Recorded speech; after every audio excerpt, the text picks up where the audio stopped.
네, 행사를 시작하도록 하겠습니다. 먼저 바쁘신 중에도 AX 시대의 사이버 보안 강화를 위한 국회 토론회에 함께해 주신 모든 분께 감사의 인사드립니다. 금일 행사는 개회사 및 축사 그리고 연사의 발제 전체 토론으로 진행될 예정입니다. 시작에 앞서 오늘 자리를 빛내주신 귀빈들을 소개해 드리겠습니다. 우선 오늘 행사를 주최해 주신 과학기술방송통신위원회 더불어민주당 간사를 맡고 계신 김현 의원님 참석하셨습니다. 고맙습니다. 네.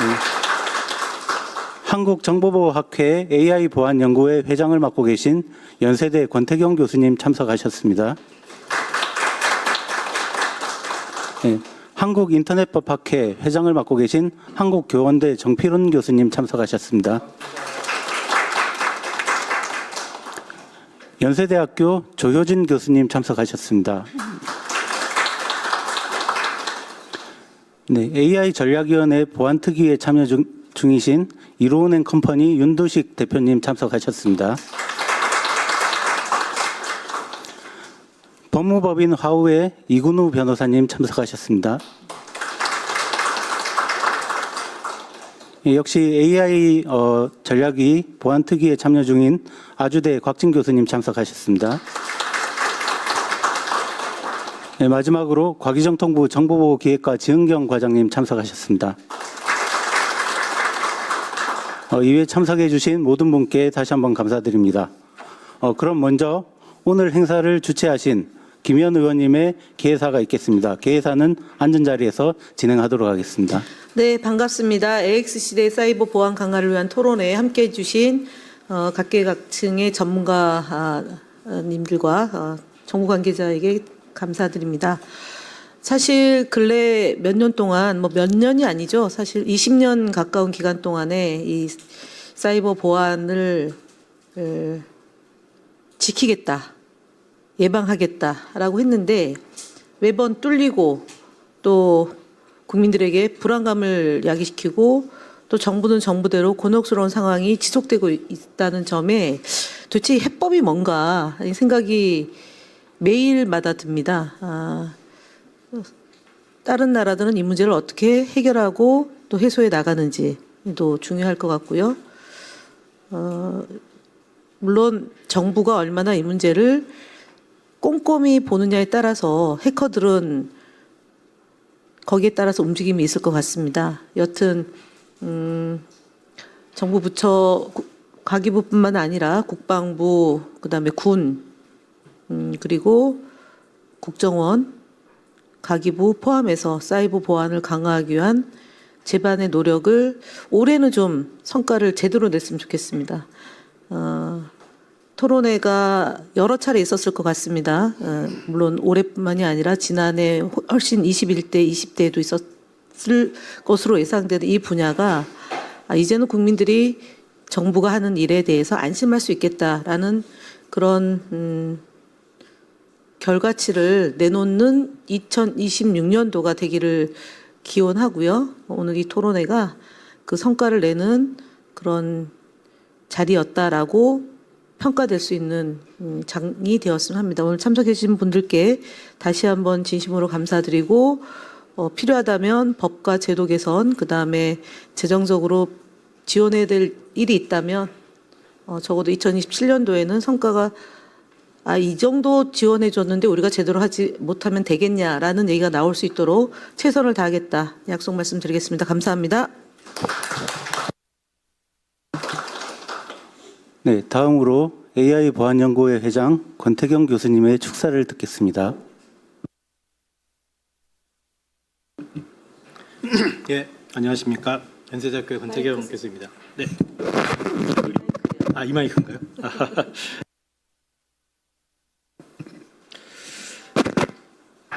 예, 오늘 AX 시대 사이버 보안 강화를 위한 토론회에 참석해 주신 여러분을 진심으로 환영합니다. 특히 이렇게 중요한 토론회를 주최해 주신 김현 국회의원님과 관계자 여러분, 그리고 산학연 전문가 여러분께 깊이 감사드립니다. 지금 우리는 이제 그 AI 대전환, 즉 AX 시대의 한복판에 서 있습니다.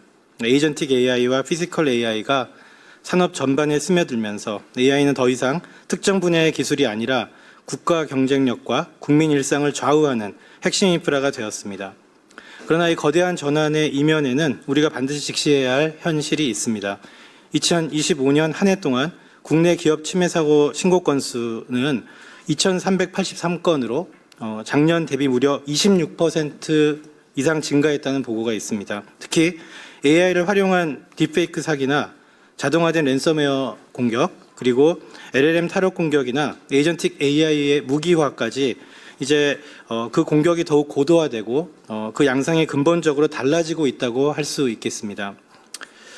더욱 우려되는 것은 AI가 디지털 영역을 넘어서 자율주행, 로봇, 스마트 인프라 등 물리적 세계로 확장되면서 사이버 보안의 실패가 곧 국민의 안전 문제로 직결되는 시대가 되었다는 점입니다. 이러한 시점에 국회가 주도하여 AI 보안의 종합적 대응 방안을 논의하는 자리를 이렇게 마련해 주신 것은 매우 시의적절하고 의미 있는 일이라고 생각합니다. 저는 이 자리를 빌려서 한 가지 점을 또 강조드리고 싶습니다. AI 시대의 보안은 이전과 같은 사후 대응이 아니라 이제 사전 내재화가 되어야 한다는 점입니다. AI 모델의 개발 단계부터 서비스 운영 그리고 산업 현장의 AX 전환에 이르기까지 보안이 설계의 일부로 녹아들어야 한다는 것입니다. 이를 위해서는 기술만으로는 부족하고 산업 생태계의 육성과 융합 인재의 양성 그리고 이를 뒷받침하는 법제도 기반이 갖추어져야 할 것입니다. 오늘 토론회에서 이제 나누고자 하는 내용들인데요. 오늘 이 토론회가 대한민국이 앞으로 AI 3대 강국으로 도약하면서 국민이 안심하고 AI의 혜택을 누릴 수 있는 안전한 디지털 사회를 만드는데 뜻깊은 이정표가 되기를 기대합니다. 다시 한번 오늘 토론회를 준비해 주신 의원님과 모든 분들께 감사드리고 또 함께해 주신 여러분들께 깊이 있는 논의가 있을 것으로 기대하겠습니다. 감사합니다. 이어서 한국인터넷법학회 회장 정필웅 교수님의 축사를 듣겠습니다. 존경하는 김현 의원님, AI 보안 연구회 권태경 회장님을 비롯한 관계자 여러분, 오늘 귀한 자리에 함께 해주신 내외 귀빈 여러분, 바쁘신 가운데도 이렇게 좋은 자리를 마련해 주시고 참석해 주신 모든 분께 감사 인사와 환영 인사를 드립니다. AI 시대 정보 보안은 어느 영역의 대응을 넘어서 기술, 정책, 법 전반에 걸친 종합적인 접근을 요구하고 있습니다. 특히 법의 관점에서만 보면 정보 보안 영역은 그 중요성에 비해서 법적 대응이 지나치게 늦은 그리고 낮은 측면이 있습니다. 오늘 논의를 통해서 다 같이 공유할 수 있는 것처럼 그 주요한 이유는 사익이 아니라 공익 침해로 보기 때문에 그렇다고 법적으로는 말씀드릴 수 있습니다. 예를 들면 개인정보 침해 같은 것은 개인정보 자기결정권이라고 하는 기본권의 침해라고 법적으로 명확하게 인식하고 있고, 그래서 그런 사고가 일어나면 개인정보 자기결정권을 주장해서 그 문제를 법적으로 해결하는 그런 구조를 가지고 있습니다. 그렇지만 정보보안은 보안 사고가 나도 그것이 공익 침해라고 생각할 뿐 개인의 사익 침해라고 생각하지 않습니다. 반면 다른 나라들은 정보 시스템의 비밀성과 무결성 보장에 관한 것을 기본권으로 인정하고 있는 그런 시작점에 있다고 생각이 됩니다. 2008년 독일 연방헌법재판소의 IT 기본권이라고 명명한 그 기본권이 한 예입니다. 이렇게 그 정보 보안 침해 사고를 기본권으로 보호해야 되는 이익으로 본다고 하는 것은 법적인 대응의 수준을 제고할 수 있는 그런 장점이 있다고 생각합니다. 오늘 그런 바탕하에서 구체적으로 어떻게 법을 정비해야 되는지 논의가 이루어졌으면 좋겠습니다. 감사합니다. 네, 감사합니다. 본행사에 앞서서 잠시 사진 촬영을 진행하겠습니다. 의원님과 내빈 여러분께서는 앞으로 나와주시기 바랍니다. 파이팅 한번 하겠습니다. 하나, 둘, 셋. 사이버 보안 화이팅!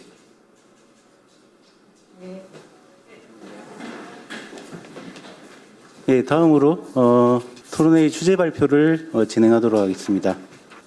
첫 번째 발표는 AX 시대의 AI 보안 위협 이슈 및 대응 방안이라는 주제로 연세대학교 권태경 교수님께서 발표해 주시겠습니다. 큰 박수로 청해 듣겠습니다. 네, AX 시대 AI 보안 위협 이슈 및 대응 방안이라는 제목으로 발제 드리도록 하겠습니다. 많이들 보셨을 그 커브인데요. 이게 이제 그 AI의 그 발전의 역사를 얘기할 때 늘 많이 사용하는 그런 커브입니다. 교과서에도 나오는 그림이고요. 주식시장에서도 이렇게 쌍바닥을 치면 많이 오른다고 하는데 지금 이렇게 두 번의 겨울을 겪은 AI라는 기술 이 분야가 지금은 굉장히 우리한테 이제 딥러닝의 4대 천왕 중에 한 분이신 앤드류 교수님이 얘기한 것처럼 전기처럼 우리한테 필요할 수밖에 없는 그런 기술이 되어지고 있습니다.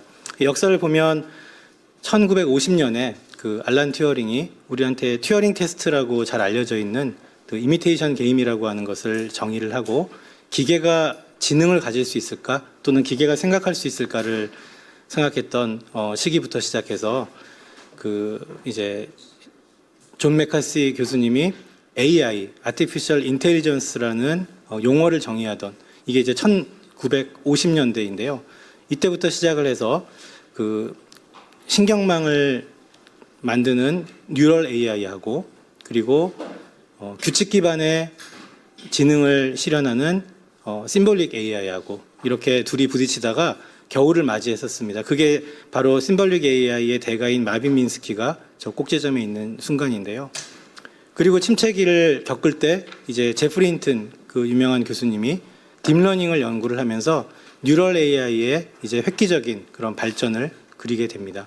하지만 그 후에도 한 번 더 이렇게 기술적인 문제로 인하여서 한 번 더 이렇게 딥한 어려움을 겪은 후에 이제 그 딥러닝 기술이 비약적인 발전을 하게 되는 그런 지금 역사의 순간을 맞이하고 있습니다.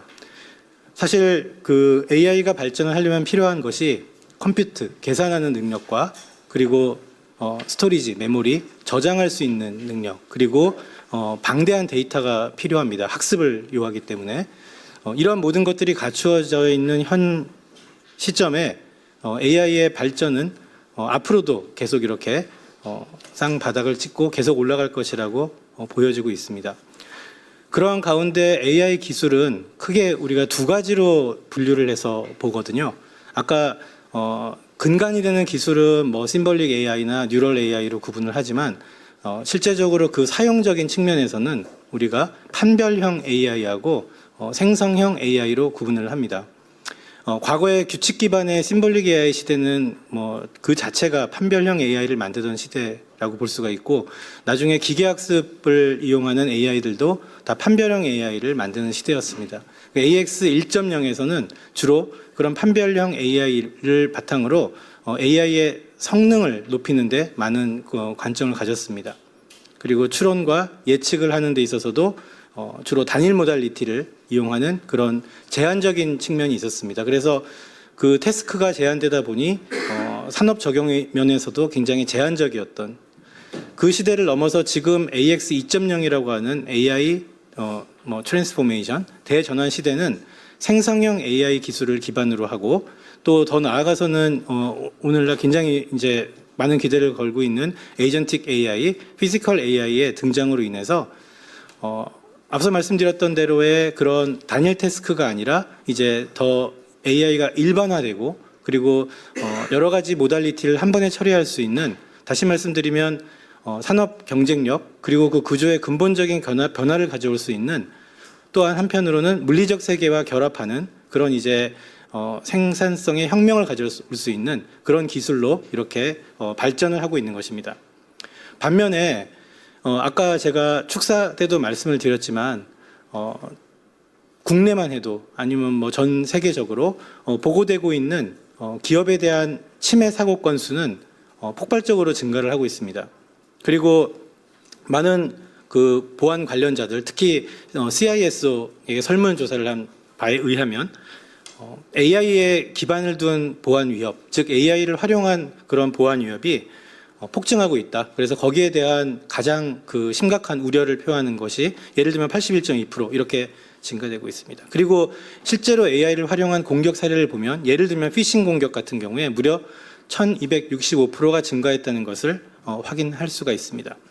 정리를 해보면 AIX 시대는 2.0 대전환 시대로 왔는데 이것은 다시 말씀드리면 AI 보안 위협의 시대다라고 할 수가 있겠습니다. 실제로 그 공격이 현실화되고 있는 사례들을 보면 사실 딥페이크는 우리에게는 좀 먼 얘기로 들립니다. 왜냐하면 본격적으로 딥페이크가 우리에게 어떤 공격으로 와닿는 시점은 아직 이르지 않았다고 보여지거든요. 반면에 이제 이런 어떤 뉴스에 등장하는 딥페이크는 굉장히 많습니다. 예를 들면 아럽이라고 하는 글로벌 엔지니어링 기업의 재무 담당자가 CFO한테 연락이 왔는데 이메일을 눌렀더니 이제 줌회의가 있다 그래서 들어가게 된 겁니다. 줌회의에서 봤더니 아는 사람들이 다 있길래 그리고 거기서 송금을 하라길래 2,500만 달러를 송금한 사례가 실제 있었습니다. 우리나라 돈으로 무려 345억 원이 되는데요. 그리고 뭐 러시아 우크라이나 전쟁에서 각 대통령의 딥페이크가 뭐 항복을 한다는 등 아니면 계엄령을 선포한다는 등 이런 식의 사례들이 많이 보고된 바 있습니다. 이뿐만 아니라 딥페이크로 인한 여러 성폭력 문제 이런 것들이 예를 들면 우리나라 뭐 K-팝 그 아이돌들이 가장 많은 타겟이 된다고 하는 그런 피해 사례도 많이 보고되고 있습니다. 한편 LLM이 가지는 코딩 능력이 매우 높아졌고 그러다 보니 쉽게 공격자들이 AI를 이용해서 랜섬웨어를 생성하고 그리고 우리가 저스트 인타임 말웨어라고 하는데 악성 기능을 실제 코드에 포함하고 있지 않다가 실행하면서 즉석에서 LLM과 연결을 해서 악성 기능을 메모리상에서 생성해서 탐지되지 않는 그런 이제 악성 코드 사례들도 많이 보고되고 있고요. 작년 구글의 GTIG 그 스레드 인텔리전스 보고서에 의하면 실제로 그 러시아가 우크라이나를 공격하는데도 그런 악성 코드가 저스트 인 타임 악성 코드가 사용된 것이 보고된 바 있습니다. 또 한편 공급망 그리고 자격증명에 대한 대규모 침해가 실제로 발생을 하고 있고요. 여기에도 역시 AI 기술이 악용되고 있습니다. 또 한편 LLM 자체, AI 모델 자체를 공격을 해서 탈옥을 한다든지 이것을 악용하는 사례들이 실제로 많이 보고되고 저희 연구실도 이제 이런 연구를 많이 하고 있는데요. 이것이 매우 심각한 것은 우리가 에이전틱 AI 그리고 피지컬 AI가 되면 이런 AI 모델이 결국 브레인, 뇌의 역할을 합니다. 그렇기 때문에 결국은 여러 도구, 우리 소프트웨어 생태계뿐만 아니라 우리 물리 세계에도 명령을 내릴 수 있는 그런 이제 조건을 갖게 되는데 여기에 만약에 탈옥이 이루어지고 또 모델이 가진 할루시네이션을 악용하고 그리고 그것을 통해서 우리 세계를 제어할 수 있다면 매우 심각한 결과를 초래할 것입니다. 실제로 여기에 대한 우려들 많이 보고되고 있고 또 여기에 대한 대응을 하기 위한 노력들도 하지만 쉽지 않은 것이 현실입니다. 실제로 피지컬 AI의 오작동 그리고 그 공격 위협을 보는 뉴스들은 우리가 매일같이 접하고 있습니다. 많은 연구진들이 여기에 실제로 단순한 방식을 통해서도 로봇이 설치가 가능하다. 자율주행차가 단순한 입력을 통해서 오작동하게 만들 수 있다는 것을 보고하고 있고 이로 인한 실제적인 사고 사례도 제가 여기 정리를 해놨지만 많이 보고되고 있습니다. 오른쪽에 있는 그림은 좀 웃긴 그림인데 식당에 로봇가 춤을 추게 했더니 그릇을 깨고 난리를 펴서 직원들이 붙잡고 어떻게 할 줄 모르는 그런 오작동 사례 최근 뉴스에 보고된 바 있습니다. 결국 AI 2.0 시대는 앞서 말씀드린 것처럼 AI 보안 위협의 시대가 되고 디지털 공격이 실제 물리적 세계로 확장되는 시대입니다. 즉 다시 말씀드리면 보안이 우리에게 결국 안전을 요하는 안전과 직결되는 그런 시대라고 할 수가 있겠습니다. AI 기반 공격 위협 유형을 좀 분류를 다시 이렇게 해 본 거고요. 앞서 말씀드린 걸 정리한 자료입니다. 참고로 봐주시면 될 것 같고요. 그러면 이제 여기에 대한 대응을 해야 할 텐데 그러면은 어떻게 해야 되느냐? 기존의 판별형 AI를 우리가 활용하던 시대에는 보안의 관점에서는 인간 공격자나 소프트웨어 공격자가 공격하는 것을 잘 탐지해내는, 그래서 어떤 규칙과 또는 기계학습의 데이터에 의거한 어떤 판단을 통해서 잘 탐지해내고 잘 대응하는 그런 노력을 했었습니다. 그런데 앞서 말씀드린 것처럼 AI 자체가 공격의 도구화가 되고 그리고 고도화가 되고 지능화가 되면서 또는 자율적으로 이제 공격도 하게 되면서 앞서 그림 보시면 요 가제 그림이 그 유명한 이제 오픈 클로우 그림이고요. 이로 인해서 자율적인 AI가 얼마나 큰 피해를 줄 수 있는지가 이미 예견되고 보고되고 있습니다. 자, 그럼 어떻게 해야 되느냐? 우리는 기존의 판별형 AI 시대와 달리 생성형 AI 시대에는 AI 자체를 방어할 수 있어야 되고 그리고 AI를 직접적으로 생성형 AI를 활용한 또 방어를 해야 한다는 것입니다. 판별형 AI를 활용하던 탐지를 넘어서서 실제적으로는 능동적인 방어를 하고 그리고 선제적인 대응을 하고 그 다음에 빠른 회복력을 보일 수 있는 그런 체계를 갖추어야 한다는 것입니다. 그래서 위협 탐지 대응의 자동화에 AI를 활용했을 때 훨씬 더 높은 성능을 보였다는 사례들, 그리고 실제 에이전틱 AI를 직접 보완해 툴을 오케스트레이션 하면서 운영하는 사례에서 더 속도가 증가된다든지 그 도입을 통해 가지고 얻은 효과들, 이런 것들이 많이 보고가 되고 있고요. 또 한편으로는 AI를 활용한 레드티밍 또는 AI 모델 자체에 대한 레드티밍이 더 본격화되면서 이것을 더욱더 자동화하고 글로벌하게 적용해야 되는 리포트도 있습니다. 예를 들면 엔스로픽 같은 그 회사에서는 이미 자동화된 레드티밍을 처음부터 적용을 했었고, 작년에 구글도 전문가에 의존하던 레드티밍을 이제 다 자동화하는 체계로 바꾼 사례가 있습니다. 말씀드린 사이버 회복력을 갖기 위해서도 역시 AI가 활용이 되어야 할 것입니다. 이러한 관점에서 앞서 말씀드렸던 CISO를 대상으로 한 그 조사에서 AI 기반 보안 위협이 월등하다. 그리고 그것을 막기 위한 여러 가지 이제 대응들도 AI를 활용해야 한다. 이런 인식이 더 넓어지고 보편화되고 있습니다. AX 시대의 핵심 보안 이슈를 이렇게 정리를 해보면 현재 오늘 이제 토론회에서 많이 다뤄야 될 내용인데, 거버넌스 공백을 채우기 위한 노력이 굉장히 많이 필요할 것입니다. 우리가 그 AI 기본법이 1월 22일에 시행됐지만 거기에 대한 하위 법령을 정비하고 그리고 실제 이것이 실생에 영향을 미칠 수 있도록, 그리고 그것을 통해 가지고 앞서서 말씀드렸던 위협을 대응하는 그런 방지하고 대응하는 그런 체계가 만들어질 수 있는 그런 노력이 많이 필요할 것입니다. 많은 부분들을 저희가 토론회에서 또 의논을 하겠지만 5번째 봐주시면 백투 베이식, 기본으로 돌아가는 것이 매우 중요하다고 말씀드리고 싶습니다. AI가 기존 공격을 가속화한 것은 맞지만, 그리고 또 우리가 AI를 이용해서 이런 것 방어하고 대응해야 되는 게 맞는데, 결국 아주 냉정하게 들여다보면 본질적인 우리가 지금 하지 않고 있는 패치 미정 적용이라든지 인적 과실, 이런 것들이 여전히 큰 문제가 될 것이라는 것입니다.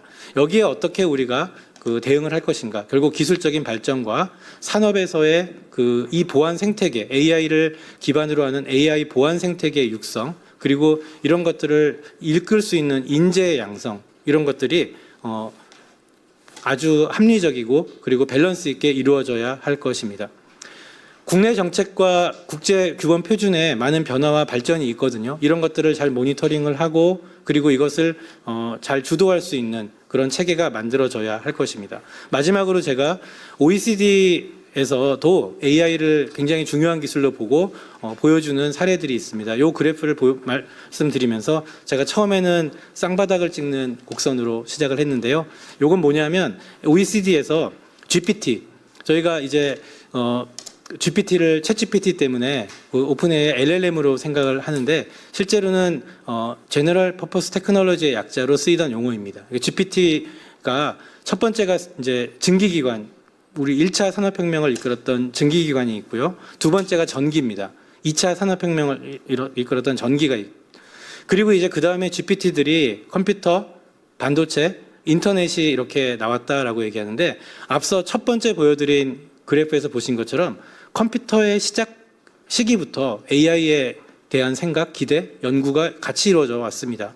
다시 말씀드리면 저희가 뭐 제3의 물결, 제 세 번째 산업혁명 얘기하면서 정보화를 많이 얘기하지만 첫 시작 때 제가 말씀드렸던 대로 컴퓨터는 컴퓨트를 준비하는 시기였다고 보여지고 반도체는 컴퓨터에 CPU도 GPU도 많이 이렇게 축적을 했지만 결국은 메모리, 엄청난 양의 데이터를 우리가 저장할 수 있는 기능을 우리한테 주었다고. 특히 최근에 구글에서 발표한 터보 퀀트 같은 것도 이제 반도체 위에 더 얼마나 집적할 수 있는지를 보여주는 그런 양자화 사례도 있죠. 인터넷은 우리가 편리하게 많이 사용하고 연결했지만 결국 지상에 존재하는 대량의 데이터를 묶어주는 역할을 했습니다. 결국 컴퓨터와 메모리 스토리지와 데이터가 준비된 이 상황은 AI가 발전할 수밖에 없는 상황입니다. 그래서 진정한 산업혁명적인 그런 혁명이 지금 일어나고 있다고 우리가 얘기할 수 있는 그런 그림이라 마지막으로 이것을 말씀드리고 이런 혁명적인 시대에 우리가 AI 3대 강국으로 리드를 하려면 과거 산업혁명 때 있었던 여러 가지 현상들을 보고 배우고 이런 것들을 적용해야 할 것입니다. 이런 관점에서 AX 시대에 절대 잊지 말아야 할 것은 보안은 선택이 아닌 필수이다. 그리고 반드시 내재화되어야 하는 그런 기술이라는 것을 말씀드리고 마무리를 하겠습니다. 감사합니다. 네, 교수님 귀중한 발표 감사드립니다. 다음으로 AX 시대 사이버 보안 법제 발전 방향을 주제로 화우의 이근우 변호사님께서 발표해 드리겠습니다. 아닙니다. 여기서 이렇게 보고 합니다. 아니, 잘 보입니다. 이렇게 해서 딱. 예, 발제를 맡게 된 법무법인 화우 이근우 변호사입니다. 교수님께서 귀한 말씀 해주셨고, 어차피 방향성은 거의 비슷한 것 같고요. 근데 이걸 하다 보면 약간 걱정되는 게 AI 기본법 같은 경우도 처음에는 저희들이 세게 만들려고 그러다가 산업의 발전 진흥을 위해서 조금 약간 톤다운하는 부분이 있는데 사이버 보안의 얘기를 하다 보면 결국은 산업 발전과 이게 사실 좀 상충되는 부분이 있어서 그런 부분에서 보안은 당연히 필수적이고 강화해야 되고 내재화하는 건 맞는데 이게 또 산업 발전과 어떻게 연관시켜서 적절히 조화를 이루어야 되는지 사실 그 부분이 고려가 되는 거고요. 일단 오늘 발제는 사이버 발전의 방향성에 대해 설명은 드리지만 마지막엔 그런 고민이 같이 좀 필요하지 않을까 생각을 합니다. 그래서 과거에는 그냥 협소한 침해 사고, 데이터 위주로 해서 보호 체계가 이렇게 흐트러져 있다면 미래에는 결국은 사전적인 대응들이 필요하고 시큐리티 바이 디자인이라는 보안의 내재화 이런 부분에 대해서 지금 말씀하신 교수님 말씀하신 거하고 이 방향성은 정말 동일한 것 같고요. 이게 이제 결국은 오늘의 법제 진화 방향이다 이렇게 말씀드리겠습니다. 그러면 왜 이제 사이버 시대의 보안에 문제가 될까? 과거에는 이제 네트워크라든지 정보 시스템으로 해서 단순한 디지털화하고 외부에서 침투를 막는 그런 단순한 형태였다면 지금은 여기 보시듯이 데이터 모델, 알고리즘 출력 서비스와 관련된 전 주기 과정에서 사실 AI가 다 사용되고 그 AI가 업무 서비스 의사결정 전 과정에서 다 내재화되는 상황입니다. 그 상황에서 결국 여러 가지 과거의 법제가 막지 못했던 여러 틈들이 생기기 때문에 결국은 이제 법제를 좀 더 바꿔야 된다 그런 논의가 되는 거고요. 그 대신 지금 이렇게 보시면 AI는 급해서 빨리 써긴 써야 되는데 여전히 보안은 예전 보안 모델로 그대로 가고 있고 그다음에 에이전트는 쓰긴 하는데 모니터링은 잘 안 되는 식으로 지금 기업들이 많이 쓰고 있는 상황이라서 결국은 편하고 빨리 써야 되는데 그 편한 뒤에 이 불편함에 대해서는 아직까지 고민을 못하는 것도 있고 법제가 못 따라가는 것도 있고 뭐 이런 부분이 좀 있어서 그럼 혁신과 신뢰 불균형이 있다.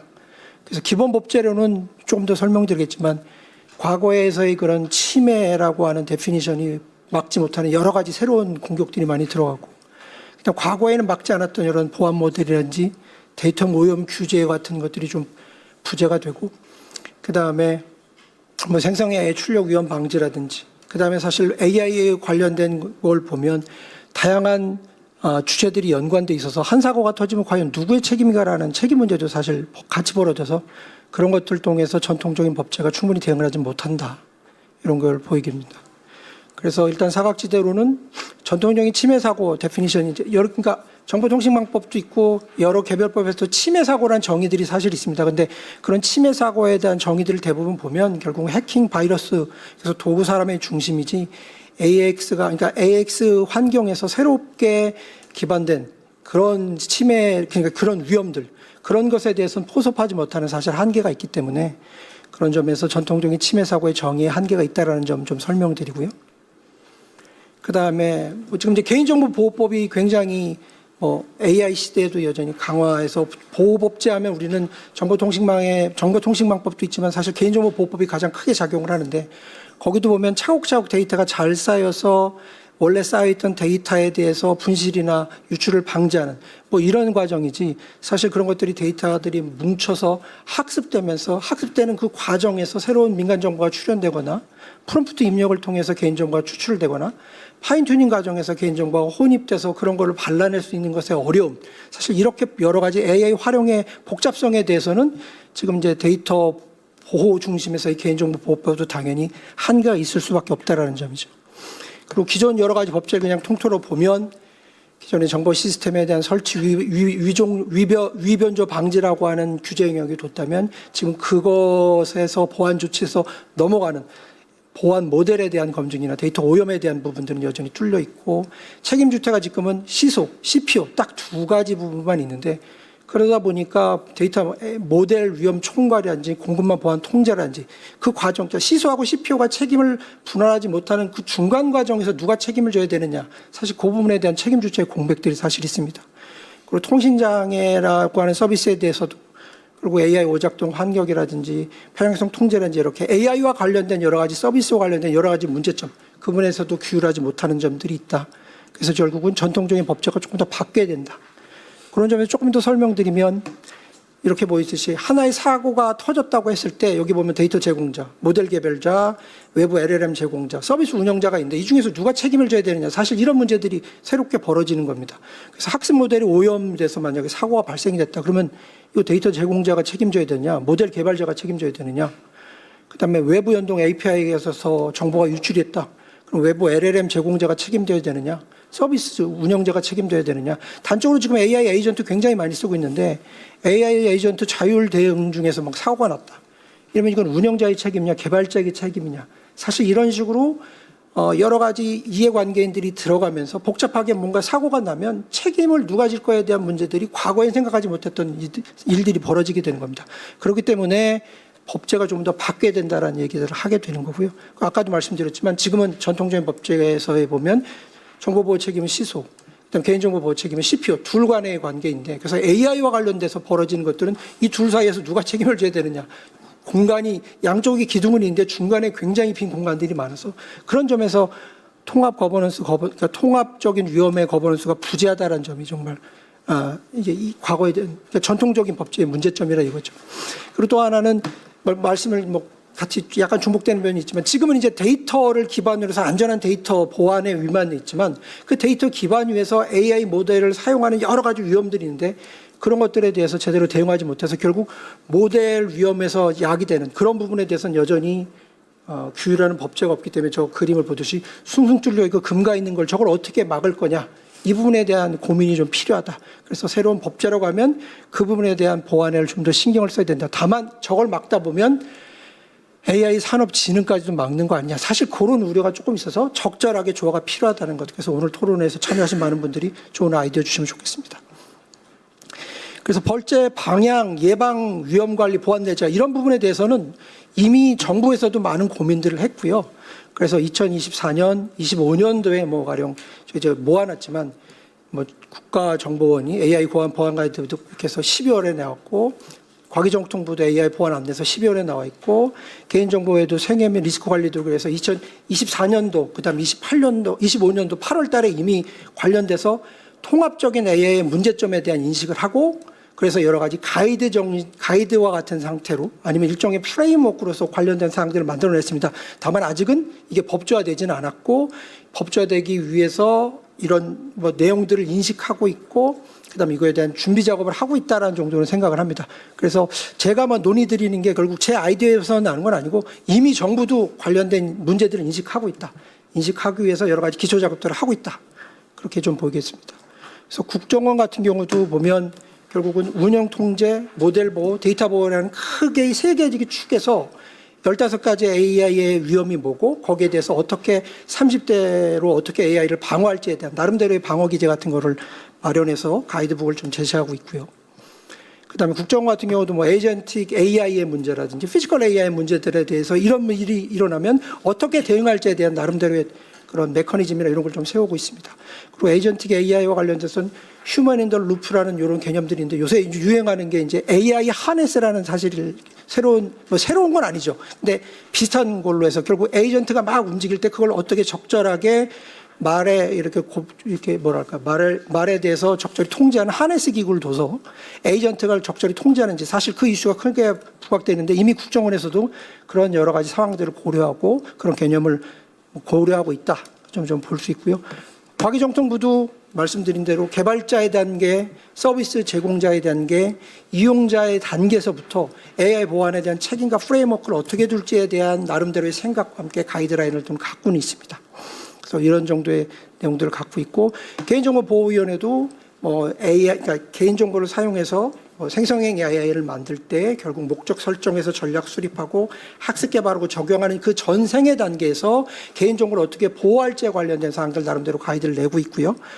그 다음에 AI 프라이버시 리스크 관리라고 하는 부분을 내긴 했는데 이걸 보면 맥락을 파악해서 리스크를 식별하고 그 다음 리스크의 측정을 해서 그 리스크가 위험하다고 생각된다고 하면 경감 방안을 내려보는 부분인데 요거는 사실 저희들 AI 기본법에서 보면 고성능 AI의 안전성 확보 조치 사실 그 스키마하고 거의 동일합니다.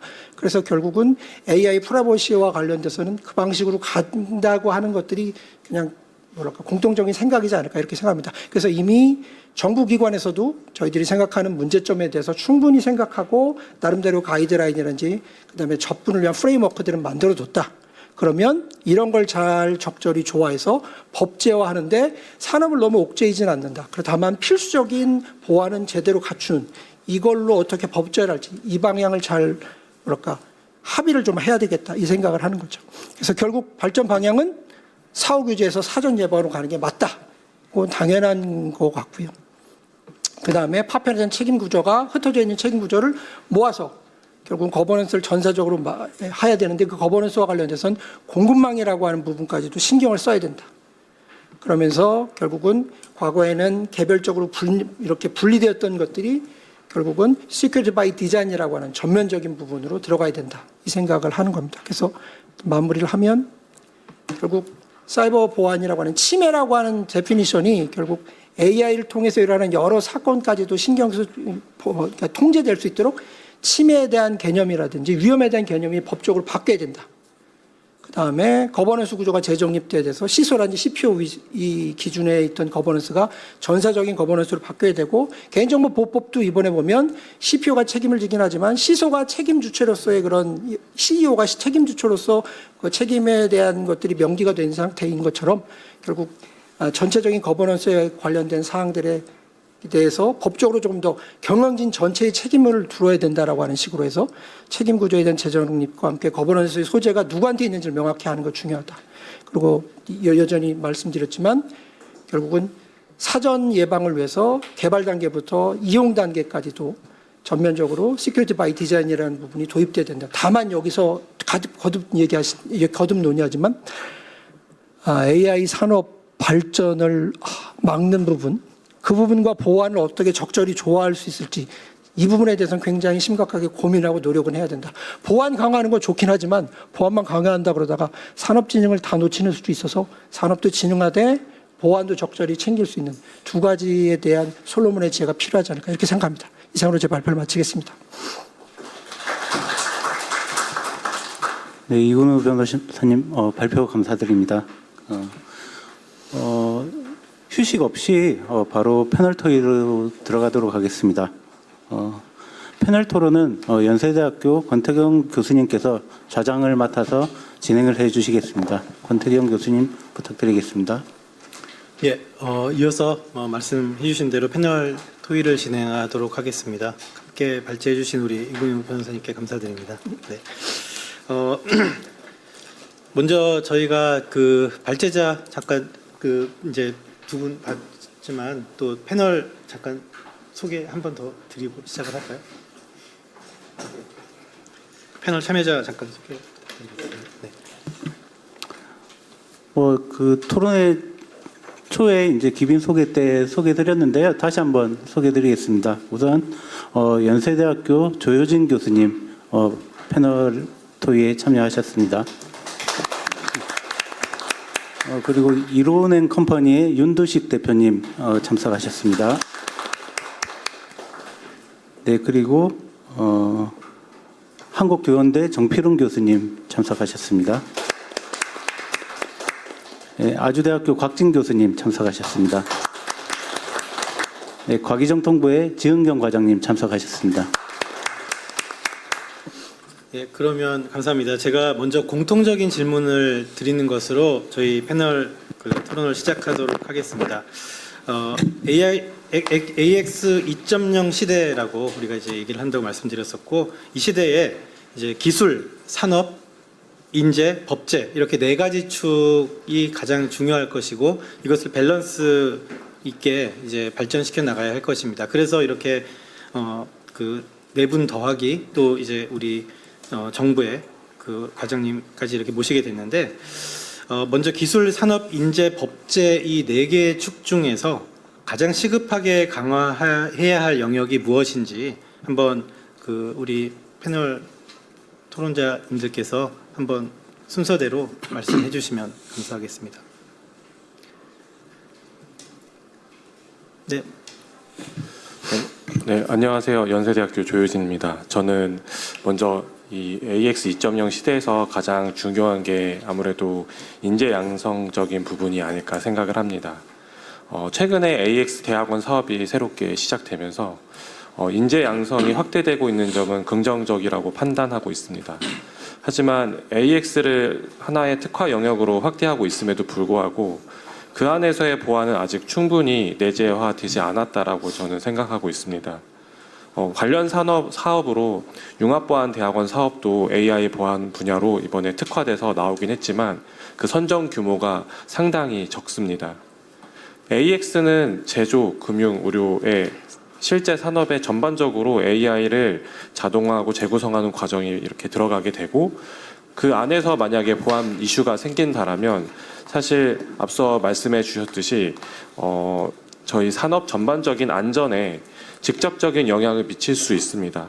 그러므로 안전한 AX 생태계를 구축하기 위해서는 AI 기술을 제대로 활용할 수 있는 인재 양성이 선제적으로 먼저 필요하고, 그거에 대한 특화된 전략 그리고 정부의 지원이 절실하다라고 생각하고 있습니다.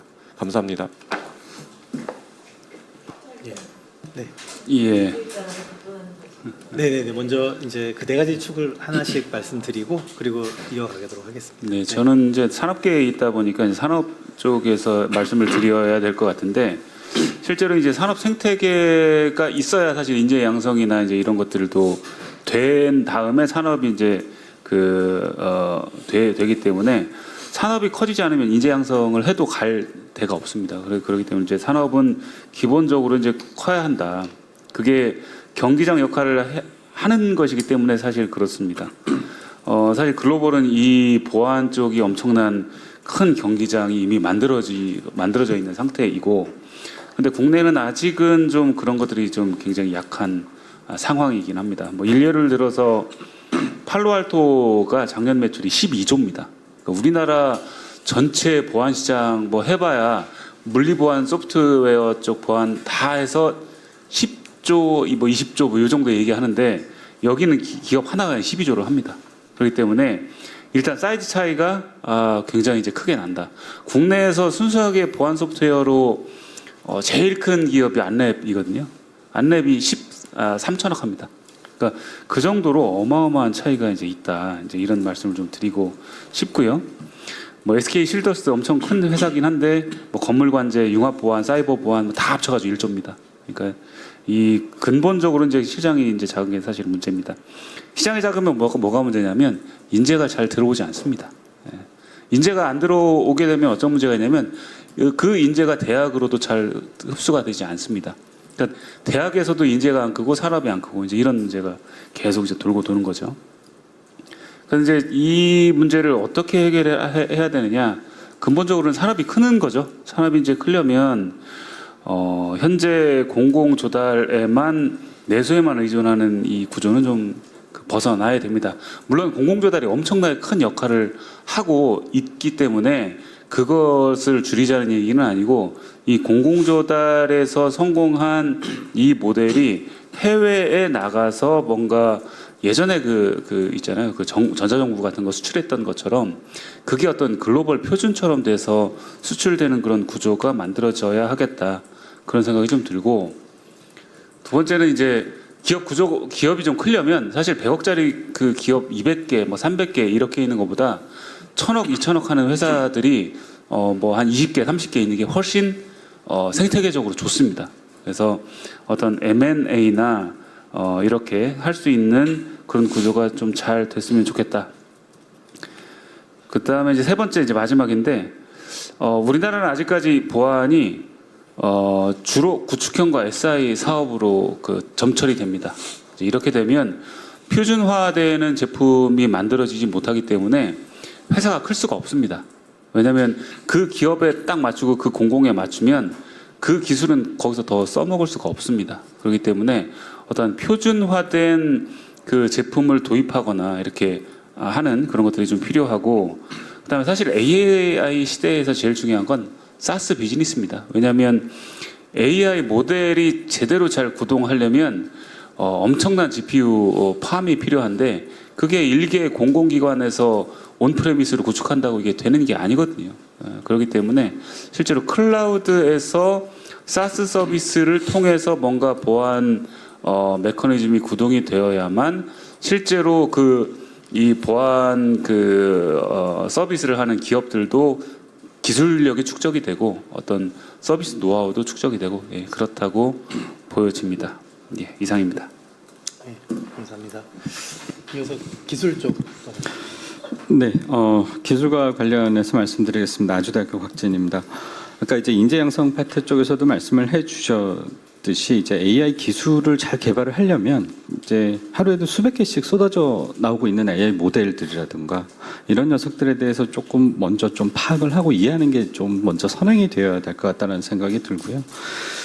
그런 이제 이해도라든가 아니면 활용 능력을 통해서 이 기존에 나와 있던 AI 기술들을 어느 산업이라든가 어느 환경이라든가 아니면 어떤 부분에 특정지어서 특히 뭐 보안 분야에서는 어떤 툴을 잘 활용을 한다라든가 하는 부분들이 조금 먼저 선행이 되어야 될 것 같고요.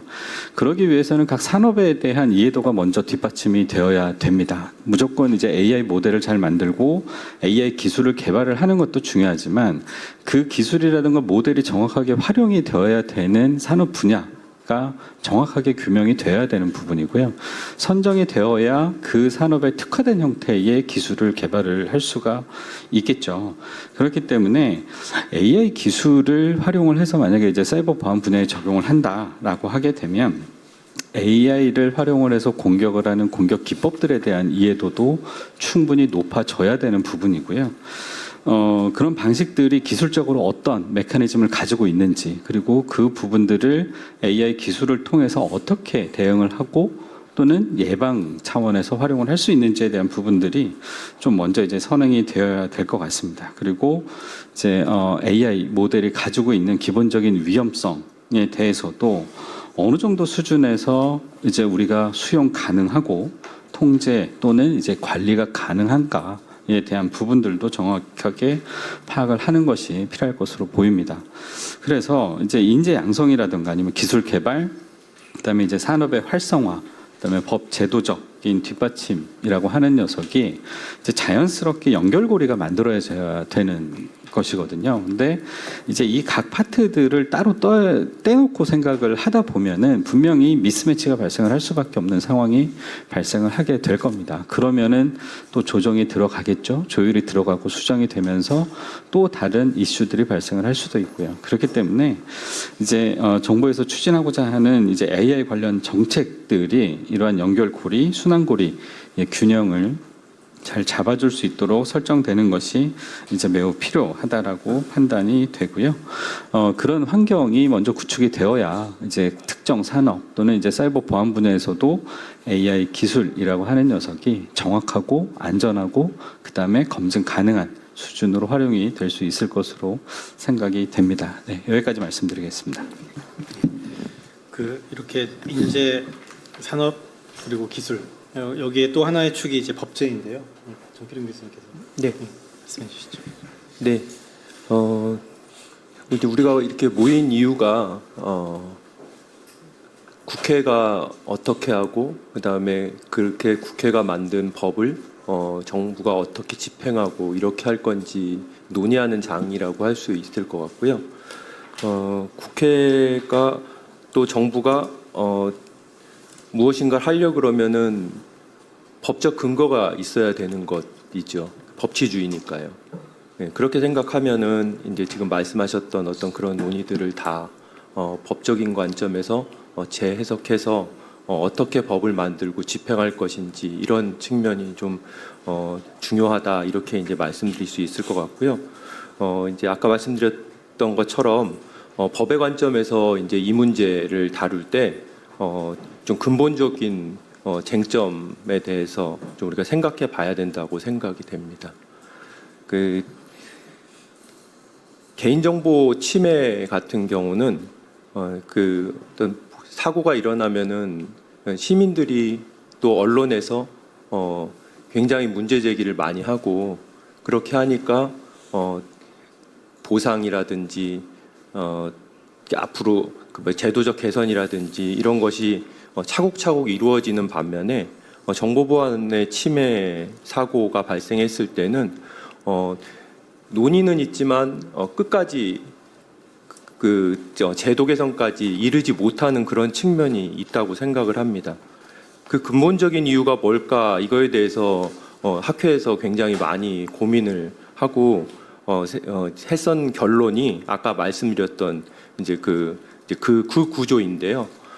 개인정보 침해 같은 경우는 개인정보 자기결정권이라고 하는 기본권을 헌법재판소가 인정한 반면에 이 정보보안 침해 사고에 대해서는 그런 시민에게 주는 권리 측면에서 여태까지 우리가 그 해석 또는 입법에서 소홀했다 이런 결론에 이르렀고요.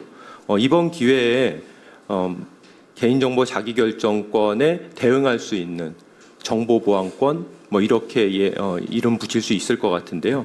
이런 기본권을 해석론적으로 인정하고 그 해석론에 입각해서 법률을 개인정보 보호 수준으로 높여서 개정하고 그것을 정부가 집행하고 이런 구조를 만드는 것이 오늘 우리가 모인 이유가 아닐까 이렇게 생각을 합니다.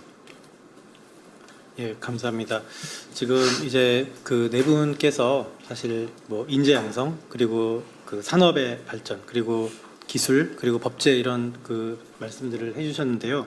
아까 각진 교수님도 얘기했지만 결국 이 네 가지의 연결성이 되게 중요할 것 같습니다. 근데 그럼에도 불구하고 우리 그 지은경 과장님께 정부에서는 이 네 가지 중에 어느 것이 가장 시급하다고 보시는지 하나를 먼저 딱 찍어주신다면 뭐라고 하실 수 있을까요?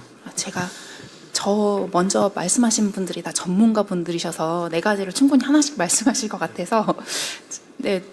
사실은 인재나 기술 개발이나 산업 이런 것들은 이게 다 하나하나가 다 연결된 부분이 있는 부분이어서 제가 이런 부분으로 한쪽을 말씀드리고 다 하나 뭉쳐져 있는 부분 같기도 해서요. 그리고 앞으로 이제 침해 사고 대응 같은 것들 관련된 거 어떻게 가야 되는가가 이제 법제 부분에 중요한 것 같아서 그렇게 나누어서 말씀드리도록 하겠습니다. 그래서 최근에 사이버 위협이 그 서드 파티 등 공급망을 통해서 국가 주요망이나 민간 전반에 동시다발적으로 또 급속히 확산되는 부분들이 현재 사이버 보안 문제의 그런 특징이라고 보안 이슈의 특징이라고 볼 수 있겠습니다. 그래서 기존의 방법으로는 탐지 차단이 매우 어려운 부분이 있는 부분이 있어서 이런 부분은 이제 빠르게 급속히 확산되는 부분들을 이제 막기 위해서는 저희가 AI를 활용해서, 그러니까 AI를 활용해서 보완을 할 수도 있고 AI 모델 자체를 보호하는 그런 접근 방법 두 개가 있을 텐데 일단 이러한 침해 사고 문제에 대해서는 AI를 활용한 보완을 함으로써 그 선제적으로 말씀 여러 번 주셨는데 선제적으로 대응하고 그 초동 대응을 가속화하면서 보완 사각지대가 없는 그런 침해 예방 시스템을 구축하는 것이 이제 중요한 방향의 하나라고 말씀드리고 싶습니다.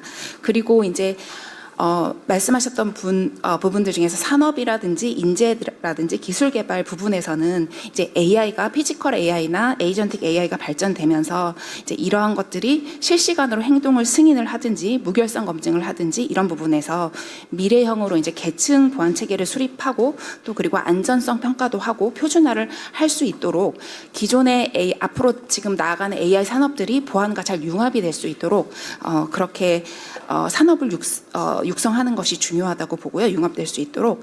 그리고 앞으로 AI와 양자 등 새로운 기술들을 정보보호 산업 정책에 적기에 도입해서 좀 한 발 앞서서 미래 산업을 준비해 나갈 수 있는 그런 노력들을 통해서 보안 산업의 경쟁력을 높일 수 있는 그런 부분들을 중요하다고 말씀드리고 싶습니다. 예, 감사합니다. 이제 그러면 이어서 이제 개별 질문으로 조금 더 진행을 하겠습니다. 그래서 조금 더 그 디테일한 또 질문과 답을 요하게 될 텐데요. 먼저 우리 윤두식 대표님께 질문 드리면서 시작을 하겠습니다. 사실 정부에서 그 막대한 그 R&D 지원을 사실 하고 있다고 저도 생각을 하거든요. 그리고 이제 그게 점점 늘어나고 있고, 그리고 산업적으로도 어쨌든 그 여러 지원책들이 있는데 그럼에도 불구하고 우리 산업이 크지 못하는 것, 아까 짧게 얘기해 주셨지만 조금 더 구체적으로 말씀해 주시고요. 특히 해외 실적이 미미한 것은 이제 어떻게 보면 산업계의 책임도 없지 않을 거라고 생각하거든요. 그런 관점도 한번 같이 말씀해 주셔서 AIX 2.0 시대에는 우리가 글로벌하게, 아까 대표님도 말씀해 주셨지만 글로벌하게 이 산업을 발전시켜 나갈 어떤 방향 같은 것, 그런 아이디어가 있다면 말씀 같이 해주시면 감사하겠습니다. 네, 말씀 주신 것처럼 R&D 지원이 적지 않은 거 사실입니다. 그리고 계속 조금씩 늘어나고 있는 것도 사실이고요. 문제는 이제 방향하고 이제 구조인데, 실제로 이제 R&D 지원은 과기부의 주요 이제 업무죠. 근데 산업은 또 과기부의 업무가 아닐 수 있습니다. 뭐냐면 물론 산업을 키우는 것도 이제 과기부에서 신경을 쓰는데 R&D와 산업을 같이 묶은 정책이 아직은 이게 있진 않아요. 예를 들면 R&D를 했어요. 근데 이제 시장으로 이게 자동으로 딱 전환이 돼야 되는데 R&D가 됐다고 해서 시장으로 전환이 되는 게 아니거든요. 그러면 기업들이 R&D를 한 다음에 시장을 알아서 잘 창출할 수 있냐? 물론 어느 정도 이제 그 영업이나 마케팅 조직이 되어 있는 그 곳들은 그렇게 합니다. 그런데 이제 스타트업이나 중소기업들 같은 경우는 R&D는 정부 지원을 받아서 했는데 시장 창출은 또 다른 문제입니다. 마케팅과 영업이나 이제 뭐 이런 쪽에는 또 새로운 노하우가 있어야 하니까요. 근데 실제로 이쪽 산업을 실제로 키울 수 있는 이 사업을 해본 사람들은 다 똑같이 얘기합니다. 개발은 2, 그 다음에 실제 그 사업, 영업, 마케팅은 8이다. 근데 이제 2는 지원이 되는데 이제 나머지가 지원이 안 되는 거죠. 그쪽 노하우가 없으면 하기가 힘든 겁니다. 그러면 그거에 대한 어떤 그 부처에서의 지원책 이런 것들은 반드시 필요한데 사실은 R&D 정책은 그거하고는 좀 괴리가 좀 있죠. 그래서 그 사후에 이런 그 산업을 키울 수 있는 방법에 대해서는 반드시 고려가 필요하다. 그걸 무조건 그 부처에다가 다 이렇게 요구하는 건 무리가 있지만 그거에 대한 정책적인 어떤 전략이 좀 필요하다는 생각이 좀 있고요. 그러면 R&D를 일반 기업이 순수한 R&D만 가지고 지금 평가하거든요. 그럼 R&D 평가가 뭐가 돼 있냐면 특허, 기술 개발 완료, 현황, 논문 발표 이런 걸로 지금 돼 있어요. 근데 그게 산업으로 이어지려면 실제로 그 평가 기준이 나중에 사후에 뭐가 돼야 되냐면 고객사 몇 건, 해외 고객 몇 건, 매출 얼마 이런 걸로 사후 관리가 돼야 돼요. 이제 그런 게 안 되다 보니까 R&D 하던 작은 기업들은 계속 그 R&D 사업 과제만 따느라고 열심히 합니다. 그러면 이제 그 회사는 먹고 사는데 시장은 안 커지는 거죠. 이제 이런 문제들을 좀 해결해야 하는 문제가 있고요. 그 다음에 그 뼈아픈 얘기인데 사실 해외 수출하는 거 기업의 책임 아니냐? 물론 맞습니다. 근데 이제 요거는 현실을 좀 반영해야 될 필요가 있는 게 뭐냐면 우리나라 보안 기업뿐만이 아니고 소프트웨어 기업들이 해외에서 성공하는 비율이 과연 얼마냐? 왜 그렇게 성공을 못할까를 보면 실제로 해외에 우리 제품을 그냥 가지고 나간다고 성공하는 건 아닙니다. 왜냐하면 해외의 현지 시장과 맞아야 되거든요. 그럼 시장을 맞추려면 실제로 그 시장을 파악하고 거기서 실제 살면서 그 현업에 있는 그 사람들과 지속적으로 커뮤니케이션 하면서 이 경쟁력 있는 소프트웨어와 시장을 발굴하는 그 노력이 그 기업에서 해야 되는 문제입니다. 그럼 이제 그 기업의 영업자, 우리나라에서 영업자 마케팅 이런 것 키우는 것도 굉장히 큰 일인데 그 인력들이 해외에 나가서 과연 상주하면서 그걸 할 수 있는 저희가 될 수 있는 그 여력이 되는 기업이 몇 개나 되냐를 봤을 때 삼성전자, LG전자 이렇게 큰 기업들은 이제 할 수 있죠. 왜냐하면 그것들을 계속 투자할 수 있는 여력이 있으니까. 근데 국내 기업들 100억, 200억 하는 회사들이 가서 거기다 1년에 2, 30억씩 쏟아 부으면서 할 여력이 과연 되냐. 사실 그거 쉽지 않거든요. 그러면 그걸 잘할 수 있는 사실은 초기의 이 방법은 옛날에 전자정부 했던 것처럼 이렇게 정부가 앞장 세워서 이 여력이 안 되는 회사들의 어떤 표준화된 그런 표준 플랫폼을 가지고 밀어붙이는 방법이 현실로서는 꽤 그 가능성이 있는 방법이 아닐까 하는 생각이 듭니다. 물론 현재 해외에서 꽤 매출이 나고 있는 보안 기업들도 꽤 있습니다.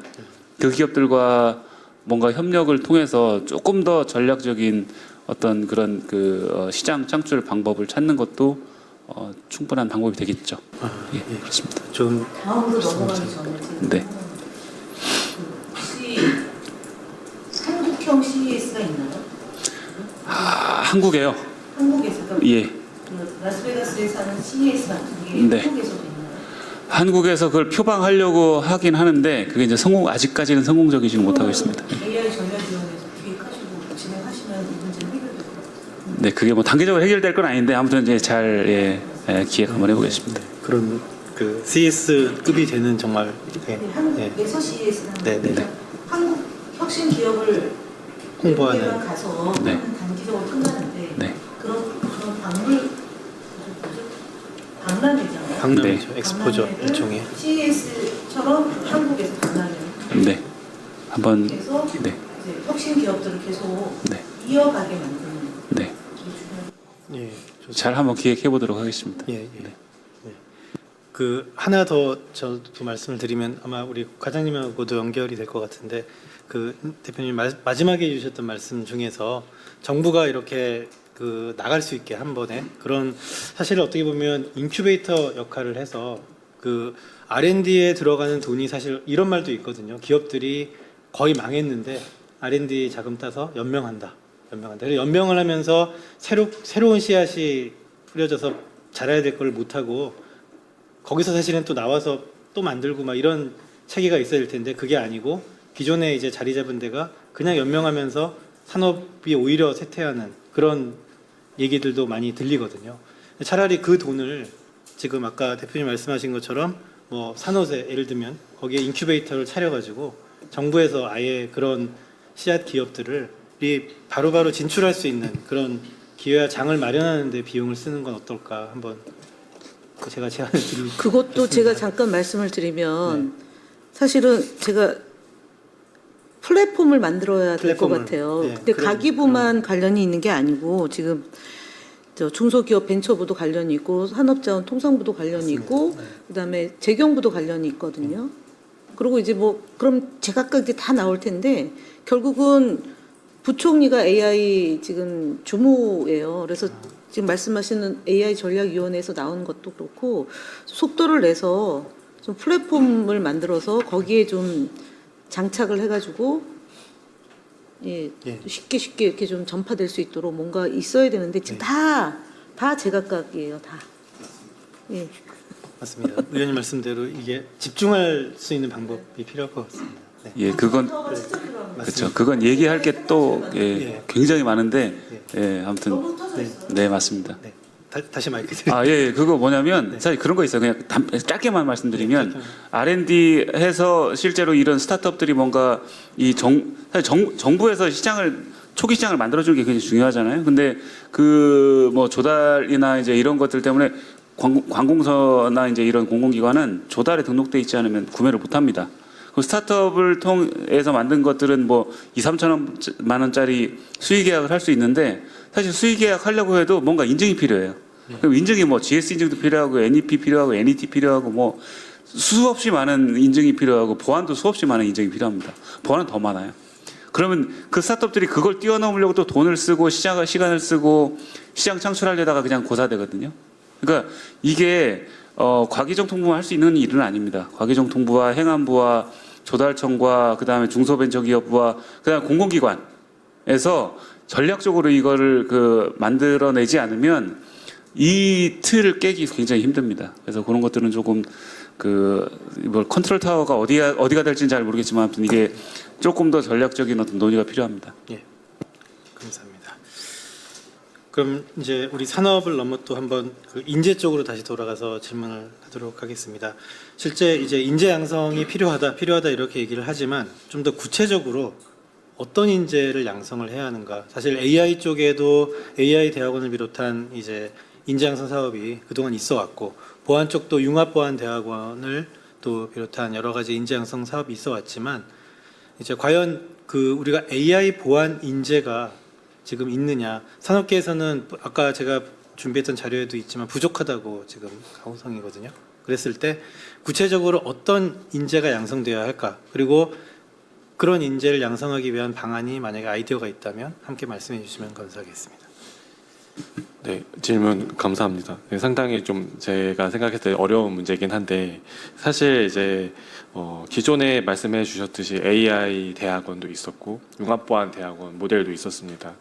그러면 이제 AI 보안에 대해서는 어떤 우리는 인재를 양성할 것인가 생각을 해보면 사실은 이제 보안이랑 학문도 그렇고 AI랑 학문도 그런데 이제 이게 융합을 되면 결국에는 제 생각에는 정말 다른 전공들이 좀 백그라운드가 다른 사람들이 모여서 약간 시너지를 내는 환경에서 어떤 교육이 필요하다고 생각을 하거든요. 왜냐하면 보안만 하더라도 사실 뭐 컴퓨터에 대한 배경 지식부터 해서 다양한 뭐 네트워크식 이런 것들이 다 필요한 상황에서 보안을 배워야 좀 이해를 빠르게 할 수 있고 AI도 마찬가지로 모델에 대한 이해부터 다 한 다음에 교육을 해야 이해도가 빠른데 갑자기 뭐 학부 수준에서 갑자기 AI 보안을 한다 하면은 사실은 좀 어려울 수가 있거든요. 그래서 그런 관점으로 봤을 때 다양한 전공에서 모일 수 있는 어떤 플레이그라운드가 필요하고 그게 저는 이제 대학원 지원 사업이 맞다라고 이제 생각은 하는데 그러면 이제 기존에 아까 말씀드렸다시피 기존과 뭐가 다르게 필요하냐 생각해 보면 AX라는 어떤 시대에서 사실은 기업 참여가 저는 중요하다고 생각하는데 저도 이제 융합보안 대학원을 이제 경험해 보기도 했었는데 생각해 보면 기업 참여가 사실상 쉽지 않거든요. 왜냐하면 이제 보통은 대학이 주관해서 대학원 사업 유치하는 게 맞고 그 상황에서 이제 어떤 그런 정부 평가기관에서 요구하는 건 그 기업 참여 기업으로 하면 이제 뭔가 좀 구성이 좋아 보이니까 대학에서는 이제 참여 기업들을 이제 데리고 가려고 사실 다 인맥을 이용해서 막 읍소해서 이렇게 구성을 만듭니다. 하지만 그건 정말 민감한 얘기일 수도 있고 저만 그런 걸 수도 있지만 다른 데는 정말 잘하고 있을 수 있지만 대부분 이름만 참여하는 부분이 많았고 기업 입장에서는 사실 자기의 그런 업무도 바쁜데 대학한테까지 뭔가 데이터를 제공하거나 인력 양성에 쏟을 에너지가 없는 거죠. 그러면은 이제 사업 구성상은 산학 협력을 해서 뭐 거기에 있는 데이터나 인프라를 사용해서 뭔가 우수한 어떤 프로그램을 만들려고 그런 걸 독려를 하는데 사실상 기업은 참여가 쉽지 않습니다. 그래서 제가 생각했을 때는 이런 새로운 어떤 대학원 사업 모델이 나오려면 일단은 대학이 주관이 되는 건 맞겠죠. 왜냐하면 인재가 대학 이제 어떤 교육 프로그램 설치가 가능하니까. 그런데 기업들도 같이 컨소시엄 형태로 들어올 수 있는 어떤 그런 구조가 필요하지 않을까. 기업한테도 어떠한 인센티브가 있어야지 이런 인력 양성 사업에 들어와서 대학도 마찬가지로 같이 시너지를 내면서 정말 기업에서 풀어야 되는 문제를 대학에 제공해주고 그 문제에서 또 이제 여러 가지 데이터가 공유되면서 인재들이 양성될 수 있는 게 아닐까. 지금처럼 그냥 대학이 혼자 주관하고 뭐 참여기업 데리고 와서 하는 그런 구성은 사실 결론적으로 생각하면은 제 생각에 저의 개인적인 의견이지만 잘 안 될 가능성이 좀 크다고 보여지거든요. 그래서 정부의 재원은 이제 한정적이겠지만 좀 그 규모를 확대해서 기업들한테 어떻게 하면 인센티브를 더 주고 대학과 같이 협력할 수 있는 모델을 만들 수 있을까 이런 거에 대한 좀 고민이 좀 필요하다고 생각을 합니다. 거기서 기업은 네. 어떤 기업을 이게 어떤 그 산업 도메인마다 이제 다를 텐데 예를 들어서 뭐 AX 대학원을 AI 보안을 할 때 모빌리티 보안을 한다 싶으면 이제 그 모빌리티 사업과 관련된 티어들이 되겠죠. 현대자동차 기아가 될 수도 있고 아니면 공급업체인 만도 이런 다양한 업체들이 될 수도 있다고 생각이 돼요. 저희가 지금 사이버 보안 강화잖아요. 그러면 지난해나 지지난해나 통신 사업자들이 보안 침해 사고가 많았던 거죠. 그럼 지금 이 말씀하신 것을 기업으로 할 때 기간 통신 사업자들이 책임감을 부여하고 인센티브를 주는 것을 인재 육성으로 좀 연결시키면 어떨까라는 생각이 들었습니다. 네, 되게 좋은 의견. 네, 연구 과제를 좀 해보십시오. 맞습니다. 예. 그 기업들이 많이 참여를 좀 잘 안 하는 부분에서 통신 사업자 좋습니다. 네, 좋습니다.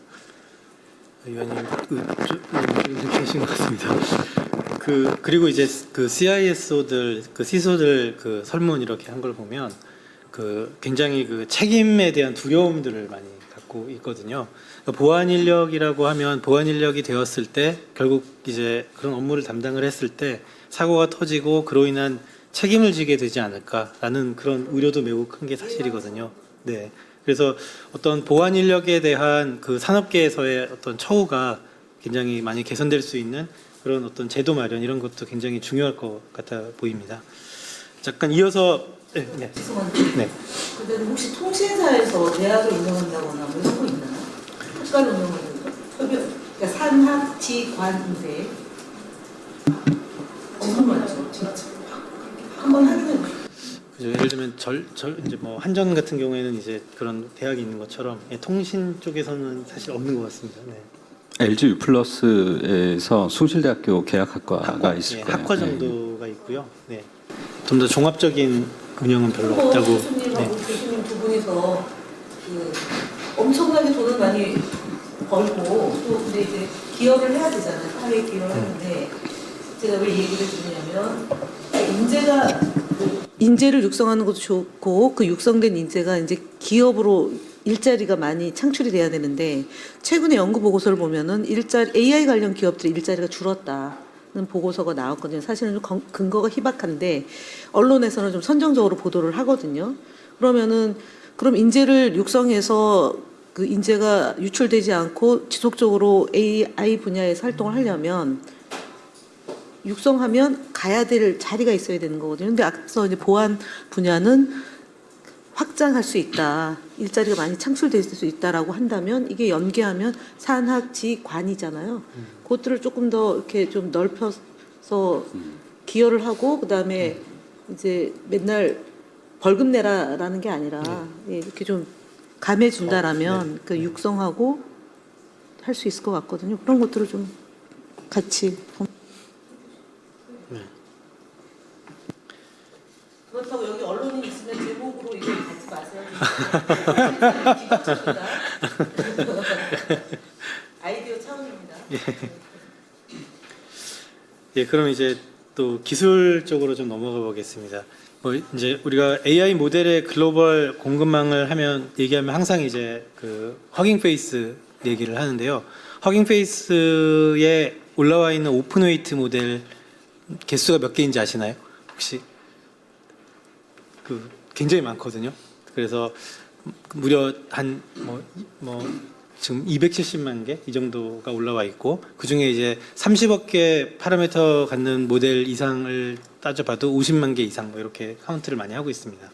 근데 이제 이런 AI 모델들을 우리가 다운받아서 바로 또 구동해 볼 수 있고 만약에 온프레미스 온디바이스 장착한다 그러면 이제 이걸 활용하게 될 텐데 그런 무분별한 AI 모델 그 활용 또는 무분별한 어떤 기술 도입 이런 것들은 굉장히 우려될 것입니다. 곽진 교수님이 이 부분에 대해서 어떻게 생각하시는지 전에 부탁드립니다. 네, 상당히 어려운 부분인 것 같은데요. 뭐 최근에 아마 뉴스에서도 많이 보셨을 겁니다. 뭐 전쟁에서 이제 AI를 활용을 하는 형태도 상당히 많이 나오고 있고요. 그리고 뭔가 전장에서의 의사결정 자체를 이제 사람이 하는 게 아니라 실제로 이제 AI 모델 자체가 이제 의사 결정도 하고 전장에서의 공격 타겟을 정하기도 하고 하는 형태까지 진화한 거를 아마 많이 보셨을 겁니다. 근데 실제로 그렇게 적용을 했을 때 효과도 상당히 있지만 실제로 그 모델을 개발을 한 이제 사업자 입장에서는 그렇게 사용이 되는 것을 원하지 않았다. 라고까지 이야기를 하고 있거든요. 그런 것처럼 AI 모델이라든가 기술이 계속해서 이제 개발이 되고 발전이 되면 발전이 될수록 거기에 따른 보안 문제라든가 아니면 그에 따른 이제 위험에 대한 부분들은 자연스럽게 이제 커질 수밖에 없는 상황이 될 것으로 보이고요. 그렇기 때문에 이제 AI 모델에 대한 보안 그리고 AI 기술을 활용한 보안 이 두 가지를 예전에는 이제 좀 구분해서 사용을 하기도 했었죠. 뭐 어떤 거를 우선시해야 되느냐라고 논의가 됐었는데 지금은 그럴 상황은 아닌 것 같고요. 이 두 가지는 같이 가야 되는 상황으로 보입니다. 그래서 뭐 어떤 걸 먼저 해야 돼. 그리고 어떤 녀석을 R&D로 먼저 추진을 해야 돼라는 얘기가 있었던 것도 사실인데요. 그 부분은 이제는 소용이 없을 것 같고요. 안전성이라든가 신뢰성이라고 하는 녀석은 AI 모델 자체 또는 AI 기술을 활용을 한 보안 기술 등등등의 전부 다 이제 동일한 수준으로 적용이 되어야 될 것으로 보이고요. 아마 이제 이 부분들을 어떻게 맞춰 나갈 것이냐에 대한 부분들이 산업진흥에 대한 측면이라든가 아니면은 법 제도적 측면하고도 상당히 많은 딜레마에 빠질 수 있을 것으로 보입니다. 다만 이제 기술적인 측면에서만 조금 이제 국한해서 말씀드리면 아마 참 두세 가지 정도 말씀을 드릴 수가 있을 것 같은데요. 보안의 가장 기본이라고 하는 녀석입니다. 상당히 많은 영역에서도 제기가 되어 왔던 부분이고 추진을 하고자 했던 부분임에도 불구하고 잘 안 되고 있는 게 있거든요. 그 부분이 AI 모델을 설계를 하거나 아니면 특정 제품을 설계를 할 때부터 데이터 수집이라든가 학습, 배포, 그다음에 뭐 유지 관리, 그다음에 이제 뭐 운영에 이르는 전 과정에 걸쳐서 이제 보안 요구 사항을 반영을 하고 거기에 맞는 이제 보안 기술이 내재화되도록 하는 부분들을 당연히 AI 모델뿐만이 아니라 다른 제품 영역, 보안 제품 영역이라든가 아니면은 솔루션 등에서도 요구를 했었거든요.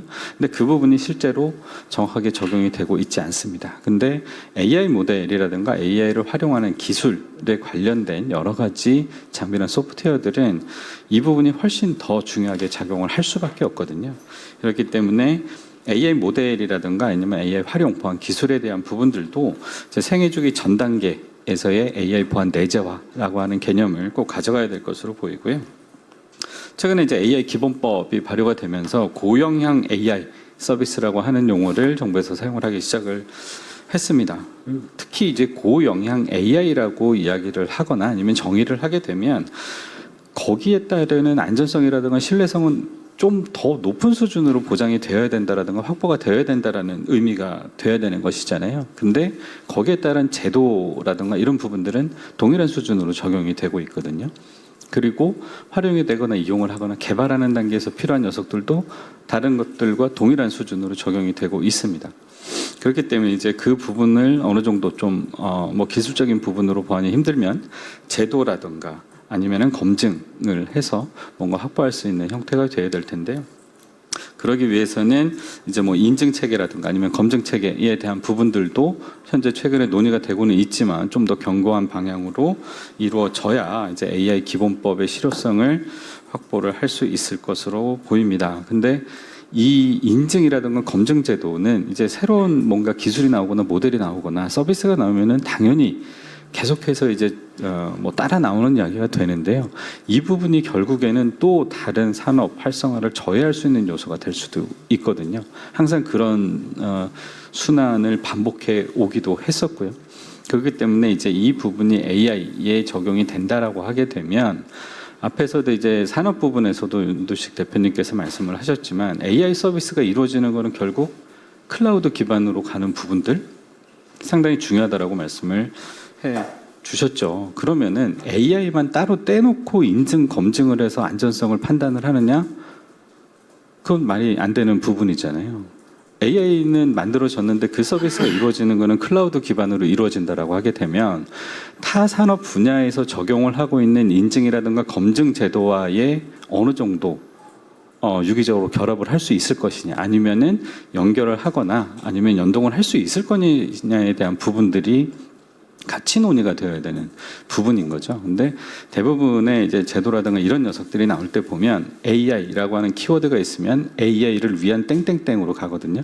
그런 부분들은 결국에는 AI 기본법에서 추진을 하고자 하는 그 방향에 절대로 맞출 수가 없을 것으로 생각이 됩니다. 그리고 마지막으로는 이제 AI 기술이 상당히 많이 활용이 될 겁니다. 근데 앞에서 말씀드렸듯이 제도도 연결이 되어 있고요. 법이라든가 규제와도 연결이 되어 있고 이 기술이 있어야 산업도 활성화가 되겠죠. 근데 기술을 개발을 하려면 인력이 있어야 되고요. 인력이 있으려면 당연히 시장이 있어야 되는 부분입니다. 그리고 시장이 있어야지 법이라든가 규제를 통해서 활성화가 되거나 아니면 진흥을 하거나 하는 부분일 텐데, 그렇기 때문에 이 부분이 전부 다 자연스럽게 연결이 되는 순환 구조를 가져가는 거버넌스 체계가 먼저 논의가 되어야 되는 것이죠. 근데 이 부분을 각각 따로 떼어놓고 생각을 하다 보면 나중에는 또 삐걱거릴 수밖에 없습니다. 그렇기 때문에 이제 그런 부분들 이제 기술 개발을 할 때도 좀 이제 제도적인 측면도 충분히 고려를 해줘야 되고요. 산업이라든가 인재와 관련된 수요에 대한 부분들도 당연히 필요할 것으로 그렇게 판단이 됩니다. 네, 여기까지 말씀드리겠습니다. 네, 감사합니다. 기술과 관련해서 아까 우리 이근호 변호사님이 말씀해 주신 것 중에 이제 AI 하네스 얘기가 좀 있었고요. 그러니까 지금 또 제가 질문 드리면서 말씀드린 대로 너무 많은 모델이 올라오고 또 그거를 누가 어떻게 쓰는지 이런 것들이 파악이 안 되는 이런 상황에서 AI 모델이 뭐 에이전틱 AI나 피지컬 AI 브레인 역할을 하게 됐을 때 정말 큰, 아까 발제 때도 말씀드렸지만 심각한 결과들을 초래할 거거든요. 이미 지금 많은 중국의 또 굉장히 우수한 모델들이 악성 코드 생성에도 많이 활용되고 있다는 보고도 있고요. 그래서 그런 측면에서 이제 곽 교수님한테 먼저 한 번 더 묻고 싶은 거는 이제 어떤 제어할 수 있는 기술이 필요할 텐데 이제 그런 부분에 대해서 좀 말씀해 주시면 좋겠고, 이어서 우리 과장님께는 정부 차원에서 이런 이제 AI 모델의 무분별한 도입이나 활용을 좀 제어할 수 있는 어떤 가버넌스 체계 계획이 있으신지, 아니면 또는 그런 뭔가 논의가 있는지 좀 한번 말씀해 주시면 감사하겠습니다. 이게 먼저 박 교수님 얘기해 주시고. 네, 제어를 하는 것 자체는 상당히 쉽지가 않잖아요. 기술적으로 제어하는 것도 상당히 어려운 부분이라서 이제 구체적인 답변은 과장님께 넘기는 걸로 하고요. 실제로 이제 AI 기술이 상당히 활성화가 되고 있을 때 대부분의 AI 쪽의 대가라고 하는 분들이 이야기를 한 부분들이 있었잖아요. AI 분야에서는 명언처럼 나오는 게 있습니다. 나는 학습 모델을 만들었고 알고리즘을 만든 부분인데 얘가 어떻게 판단을 하는지에 대해서는 내가 정확하게 설명을 하는 게 쉽지 않다라고 이야기를 했습니다. 그래서 AI라고 하는 녀석이 이제 어떻게 판단을 하고 하는 부분들, 뭐 자율적으로 판단을 한다라거나, 뭐 최근에도 뭐 이제 오픈클로우 같은 많은 문제들이 있었잖아요.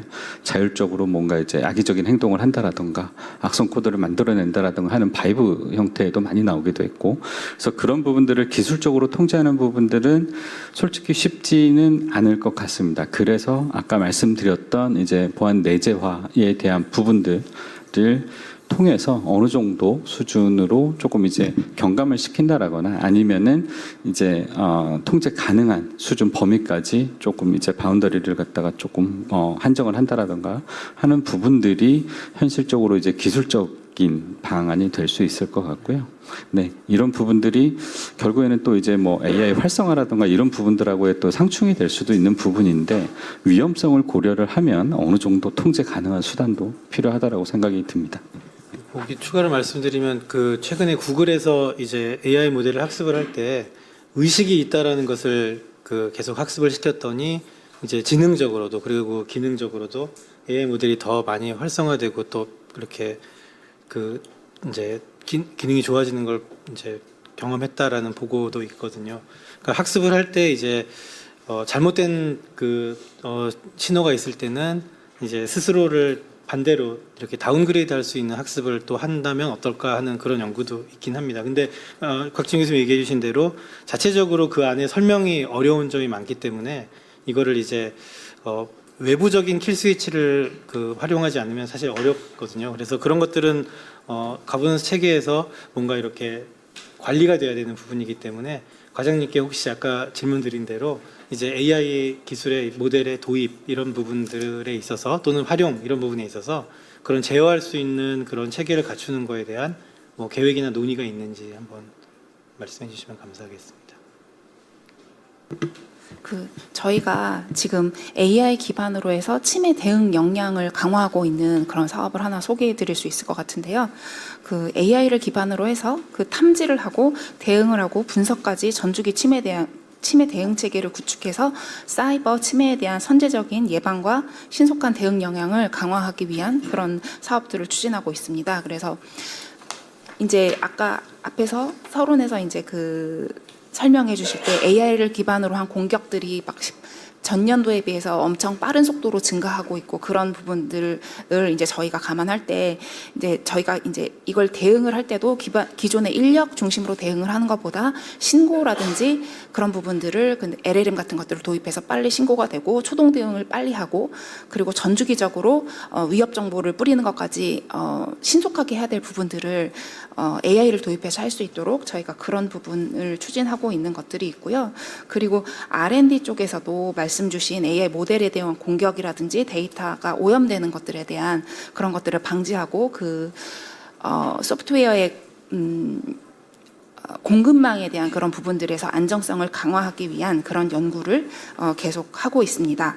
그리고 이제 아까 말씀 주신 부분 중에 산업 육성을 이제 해야 되는 부분이 있다고 처음에 이제 말씀을 주셔가지고 대표님께서 그래서 저희가 과기정통부가 이제 그 R&D를 하는 것도 있는데 저희가 R&D 하고 나서 이제 이게 산업이 잘 갈 수 있도록 그렇게 가기 위해서 이제 그 BR&D 지원 사업으로는 해외 마케팅 같은 것들을 지원하고 해외에서 인증 획득하는 것들도 좀 지원을 하고 있고요.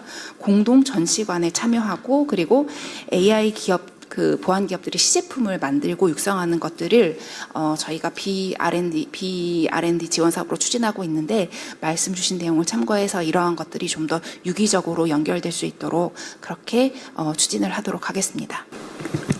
네, 감사합니다. 일단 우리가 이제 언제 되죠? 추진되는 게 언제 그러면 시장에 나오나요? 시장 네. 국민들에게 내지는 이용하는 사람들에게 언제 그런 게 상용화가 될 수 있는 거죠?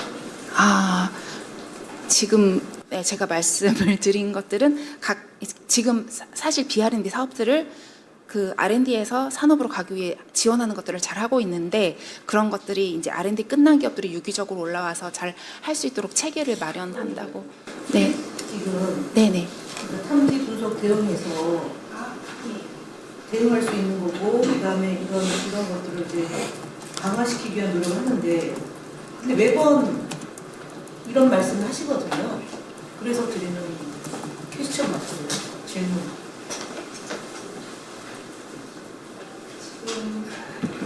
제가 지금 답답하네요. 늘 답답한 것 중에 하나가 네네. 이게 사실은 AX 시대만 빼면 사이버 보안 강화를 토론회 이거든요. 예.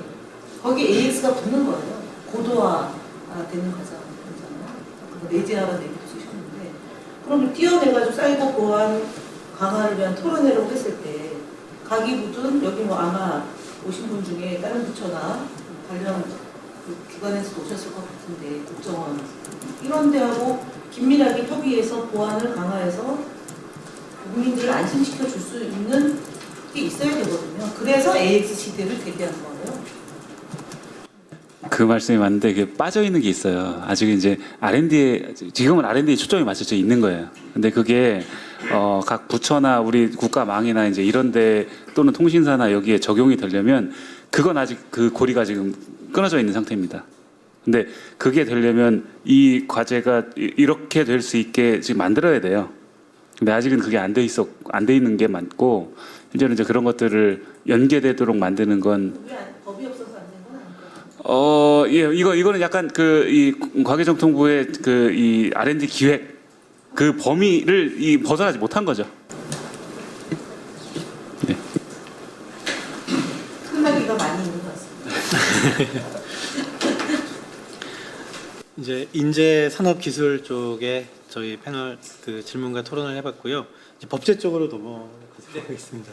정필윤 교수님께는 이제 그 개인정보 침해 관련돼서 또 그 개인정보 자기결정권 뭐 이런 말씀을 해주셨는데 한번 그 이게 국내 국한돼 해외 사례 뭐 포함해서 요 관련된 말씀을 좀 해주시면 좋겠고요.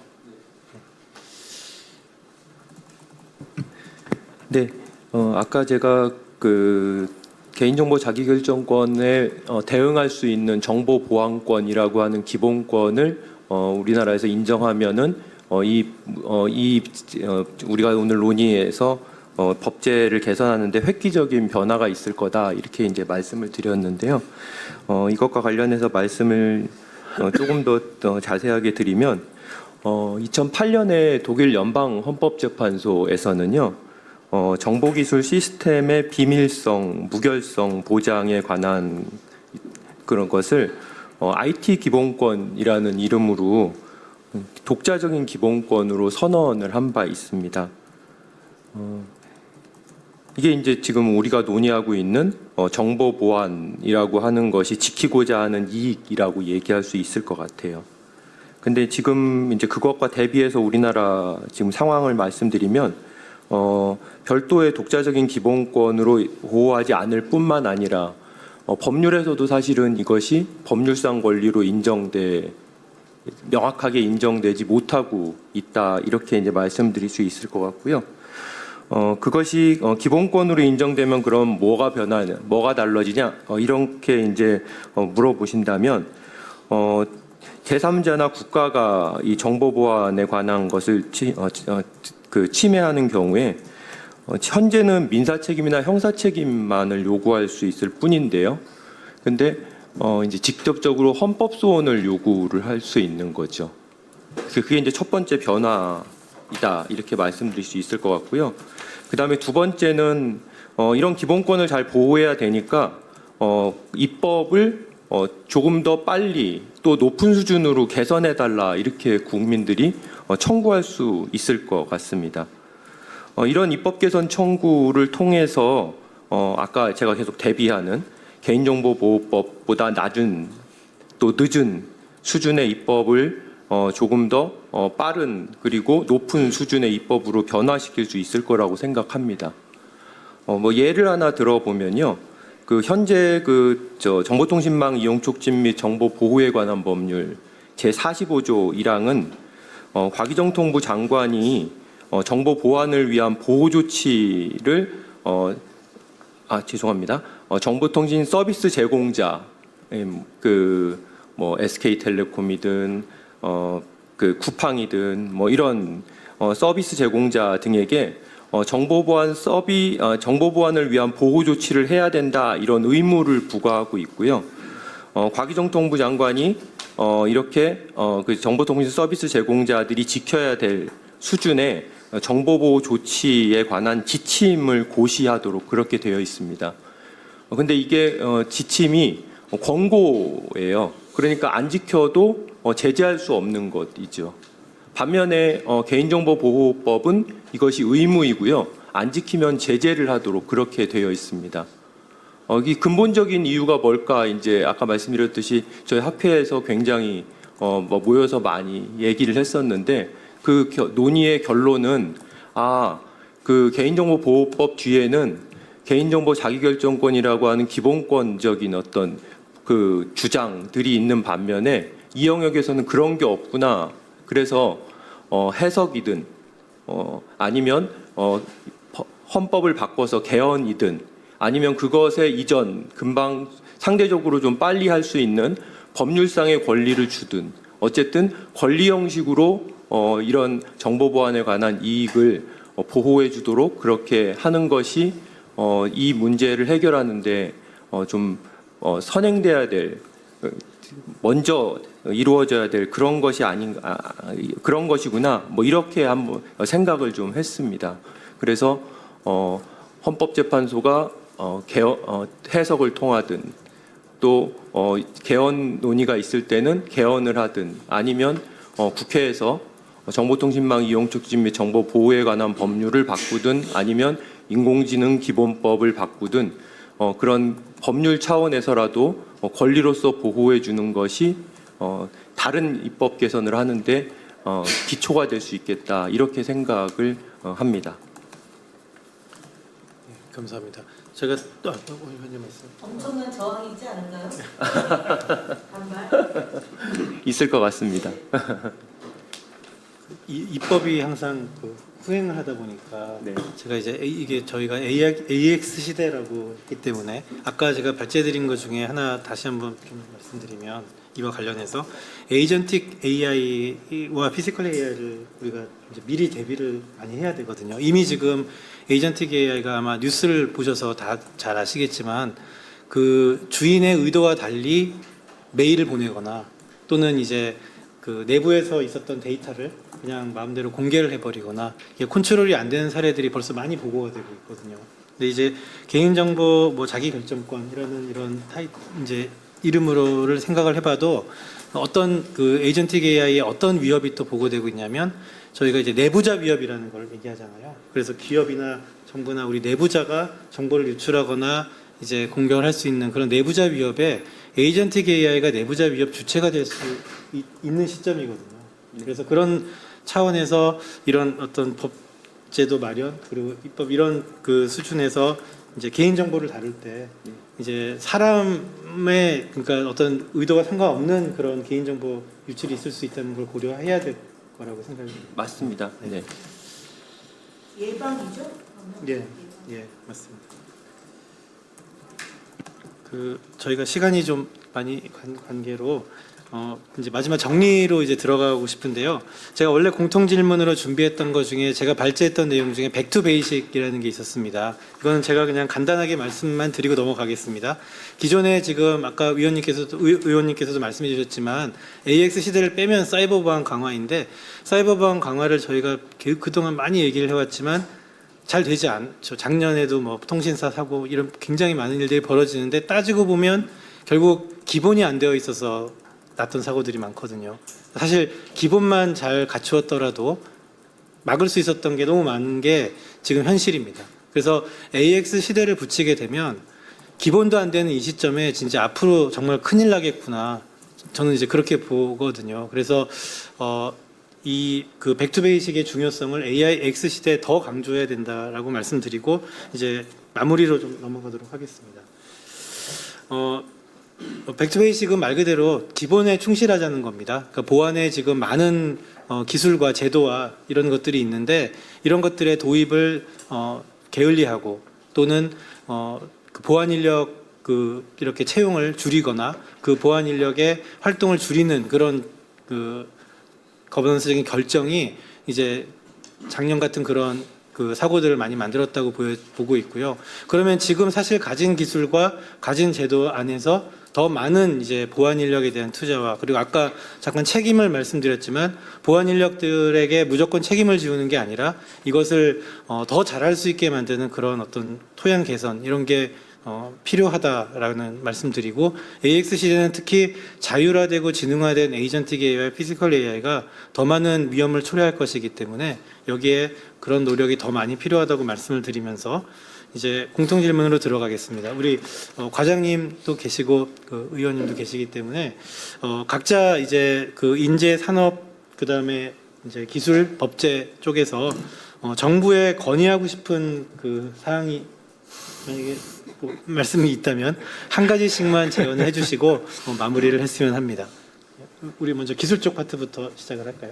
가칭 교수님. 네, 그 건의는 아니고요. 아까 이제 이제 저장님께서 권대현 교수님께서도 말씀을 해주셨지만 이제 백투베이직에 대한 컨셉 상당히 중요하죠. 상당히 중요하고 그 백투베이직이라고 하는 컨셉 자체는 AX 시대를 뺀 사이버 보안 강화를 위한 방안에서도 상당히 중요합니다. 근데 이제 AX라고 하는 그 환경 자체는 AI라고 하는 기술이 전통적인 보안 환경이라든가 개발 환경에서 돌아가는 녀석을 의미하는 건 아니겠죠. 당연히 AI라고 하는 기술 자체가 활용이 되는 환경이라든가 개발이 되는 프로세스라든가 업무 환경 자체도 AI 기반 환경으로 변화가 되어야 그래야 AX 시대라고 이야기를 할 수 있는 상황이라고 보여지고요. AX 시대를 만들어 가기 전까지는 상당히 시간이 걸릴 겁니다.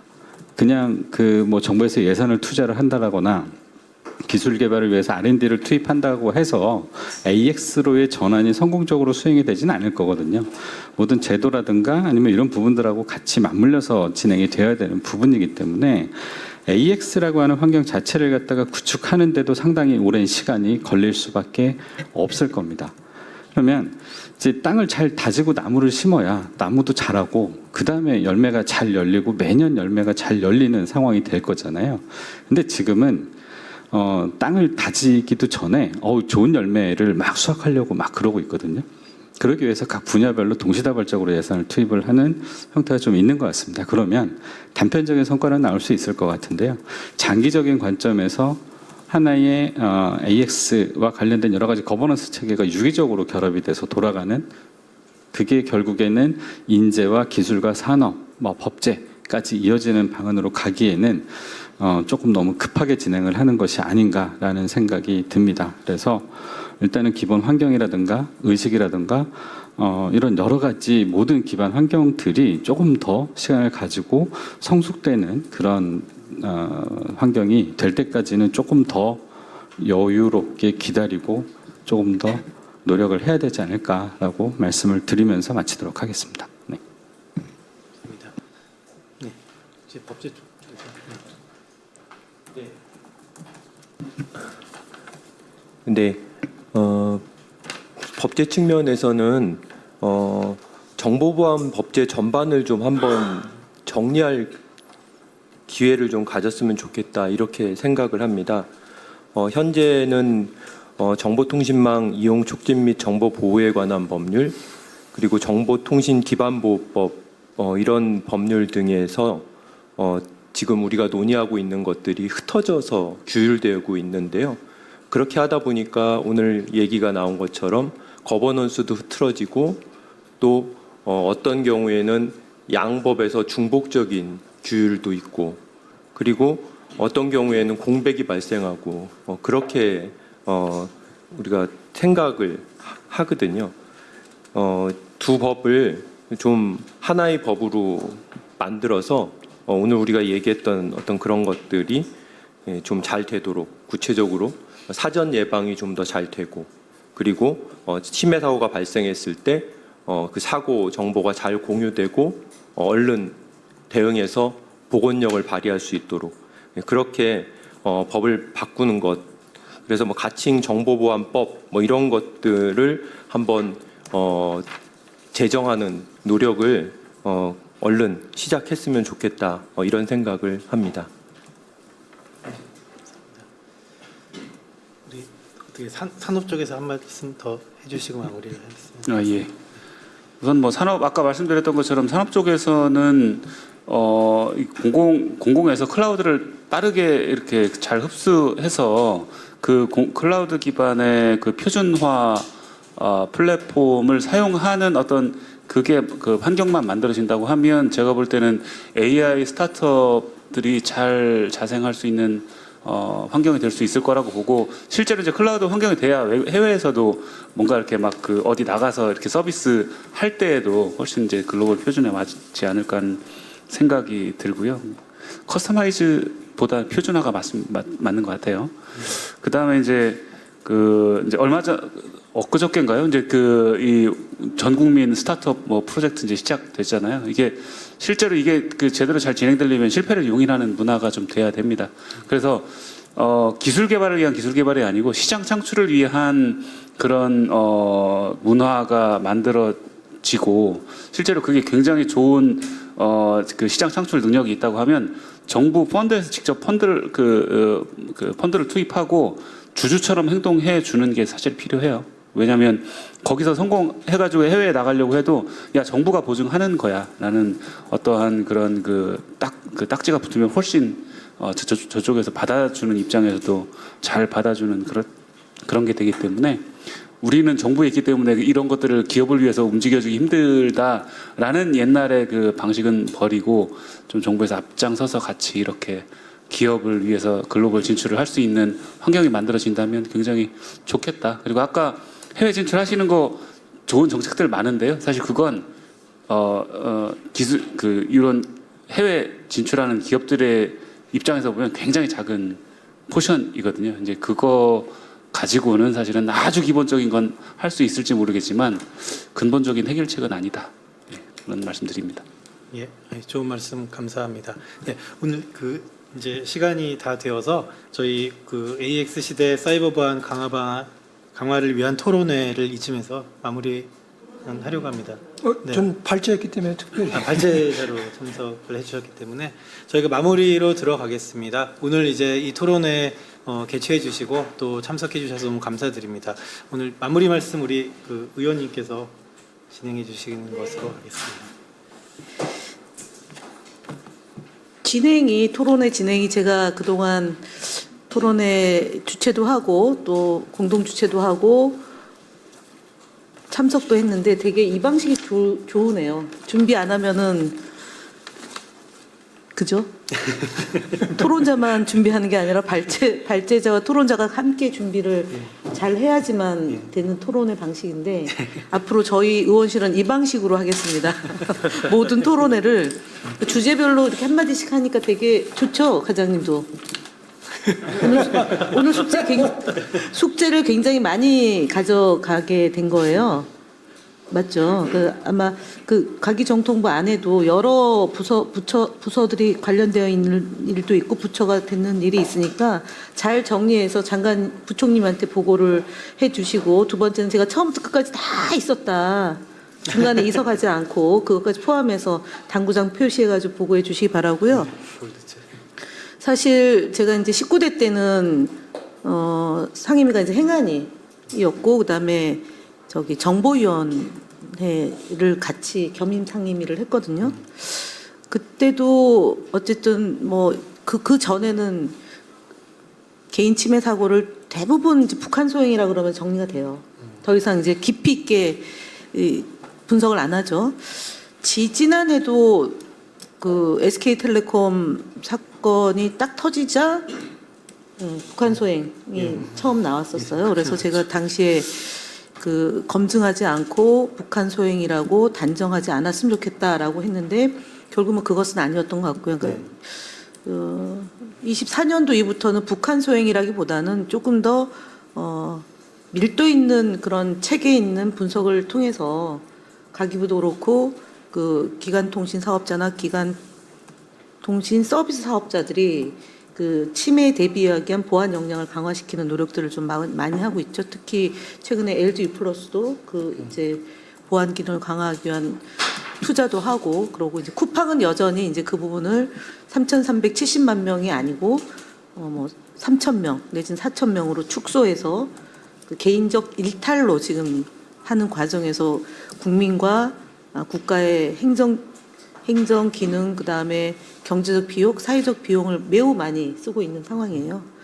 그래서 AX 시대 사이버 보안 강화는 어찌 보면은 AI 강국으로 가는 고속도로를 만드는 것도 중요하고 데이터 센터도 중요하지만 결국 국가 위신과 신용의 이렇게 결정체라고 저는 생각합니다.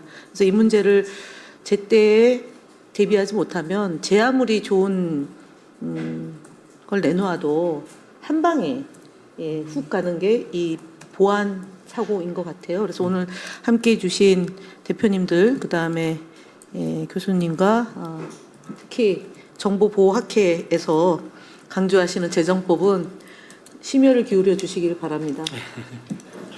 고생 많으셨고요. 혹시 같이 계신 분들 중에 꼭 질문하고 싶다거나 의견 개진하고 싶은 게 있다면 예, 교수님께서 좀 받아서 12시 안에 정리를 하면 될 것 같습니다. 감사합니다. 네, 감사합니다. 네, 이 말씀 감사합니다. 혹시 그 배석하신 분들 질문 있으시거나 코멘트 하실 게 있으실까요? T사에서 아까 어느 분이 오셨죠? T사에서 아까 오셨죠? 아까 하셨던 분이 가셨네요. 네, 결정적으로 아마. 가셨어요. 간 사람을 불러냈어요. 어디서 오셨죠? 그쪽 동문회 쪽. 아, 기사에서 오셨네요. 가신 분 대신해서 혹시 하실 말씀 있으세요? 아무튼 기사가 왔다 간 걸로 돼요. 마이크 켜시고 얘기하세요. 네. 가신 분은 누구고 계신 분은 누구예요? 저는 지금 한국인터넷진흥원에서 이제 AI 기반보호팀 팀장 맡고 있는 이태원이라고 합니다. 네, 우선 오늘 좋은 토론회 주제로 하신다고 하셔가지고 저희 원에서 이런 좀 얘기를 듣고 좀 적극적으로 참여하게 됐고 기존에 제가 몰랐었던 내용이나 이제 AI 쪽 위협에 대해서 좀 많이 알게 돼서 좋았던 것 같습니다. 그래서 제가 지금 하고 있는 업무는 저희 쪽 민간 분야 기반 시설에 대해서 이제 보호 체계를 하고 있는데 저희 지금 이재명 정부 쪽에서도 그렇고 요즘에 이제 사이버 보안 쪽에서 AI에 대한 부분이 이제 어떻게 좀 이것을 보호할 것인가라는 게 이제 크게 화두가 되고 있습니다. 그리고 제가 맡고 있는 이제 기반 시설 같은 경우에 이제 사고 발생했을 경우에 바로 이제 국민이나 국가 쪽에 피해가 바로 직결되다 보니까 이런 부분이 굉장히 좀 예민한 부분이고 아예 외부에 그 차단을 시켜놓고 있는데 이런 AI나 클라우드 환경에서 이런 부분이 지금 피해갈 수가 없고 무조건 융합이 돼야 되는 환경이라서 오늘 제가 어떤 의견을 개진한다기보다는 주셨던 좋은 내용이나 이런 아이디어 가지고 저희 기반 쪽에서 어떻게 이런 시설들을 더 잘 보호할지를 조금 더 내부적으로 검토해 보도록 하겠습니다. 제일 맞은편에 있는 분들은 어디서? 기사. 네, 안녕하세요. 한국인터넷진흥원 AI 보안기술팀에서 근무하고 있는 이혜진 책임입니다. 네. 우선 저는 이렇게 AX 시대의 사이버 보안 강화를 위한 이런 자리를 마련해 주시고 또 준비해 주셔서 너무 의미 있는 자리라고 생각이 되고요. 토론회 전체적으로 들으면서 그 AI 발전에 대해서 미국이 지금 굉장히 빠르게 기술 발전 속도가 빠르게 진행이 되고 있습니다. 그리고 EU 같은 경우에는 이제 규제 쪽으로 좀 더 많이 강화를 하고 있는데요. 우리나라는 이제 이거와 같이 좀 글로벌 주요국에 대한 그런 뭐 파이브 아이즈라든지 이런 주요국에 대한 거버넌스라든지 이런 사례들을 토대로 장점을 많이 가져와서 벤치마킹 할 수 있는 그런 제도를 마련해 나가면 좋을 것 같습니다. 네, 그리고 또 이렇게 좋은 말씀해 주신 교수님들, 대표님, 의원님, 뭐 정부 모두 다 네, 감사드립니다. 감사합니다. 예. 정보보호학회에서 오신 분은 없으신가요? 이제 제가 보호학회 AI 연구의 위원장 맡고 젊은이들 중에요. 네, 젊은이들 중에 지금 없나요? 예, 따로 없는 것 같습니다. 네. 뒤쪽에 계신 분들은 주로 어디 계셨어요? 다 키사인가요? 아, 동원했구나, 키사에서. 네, 알겠습니다. 예. 예, 그럼 여기서 우리 토론회 마치도록 하겠습니다. 다시 한번 우리 의원님과 박수.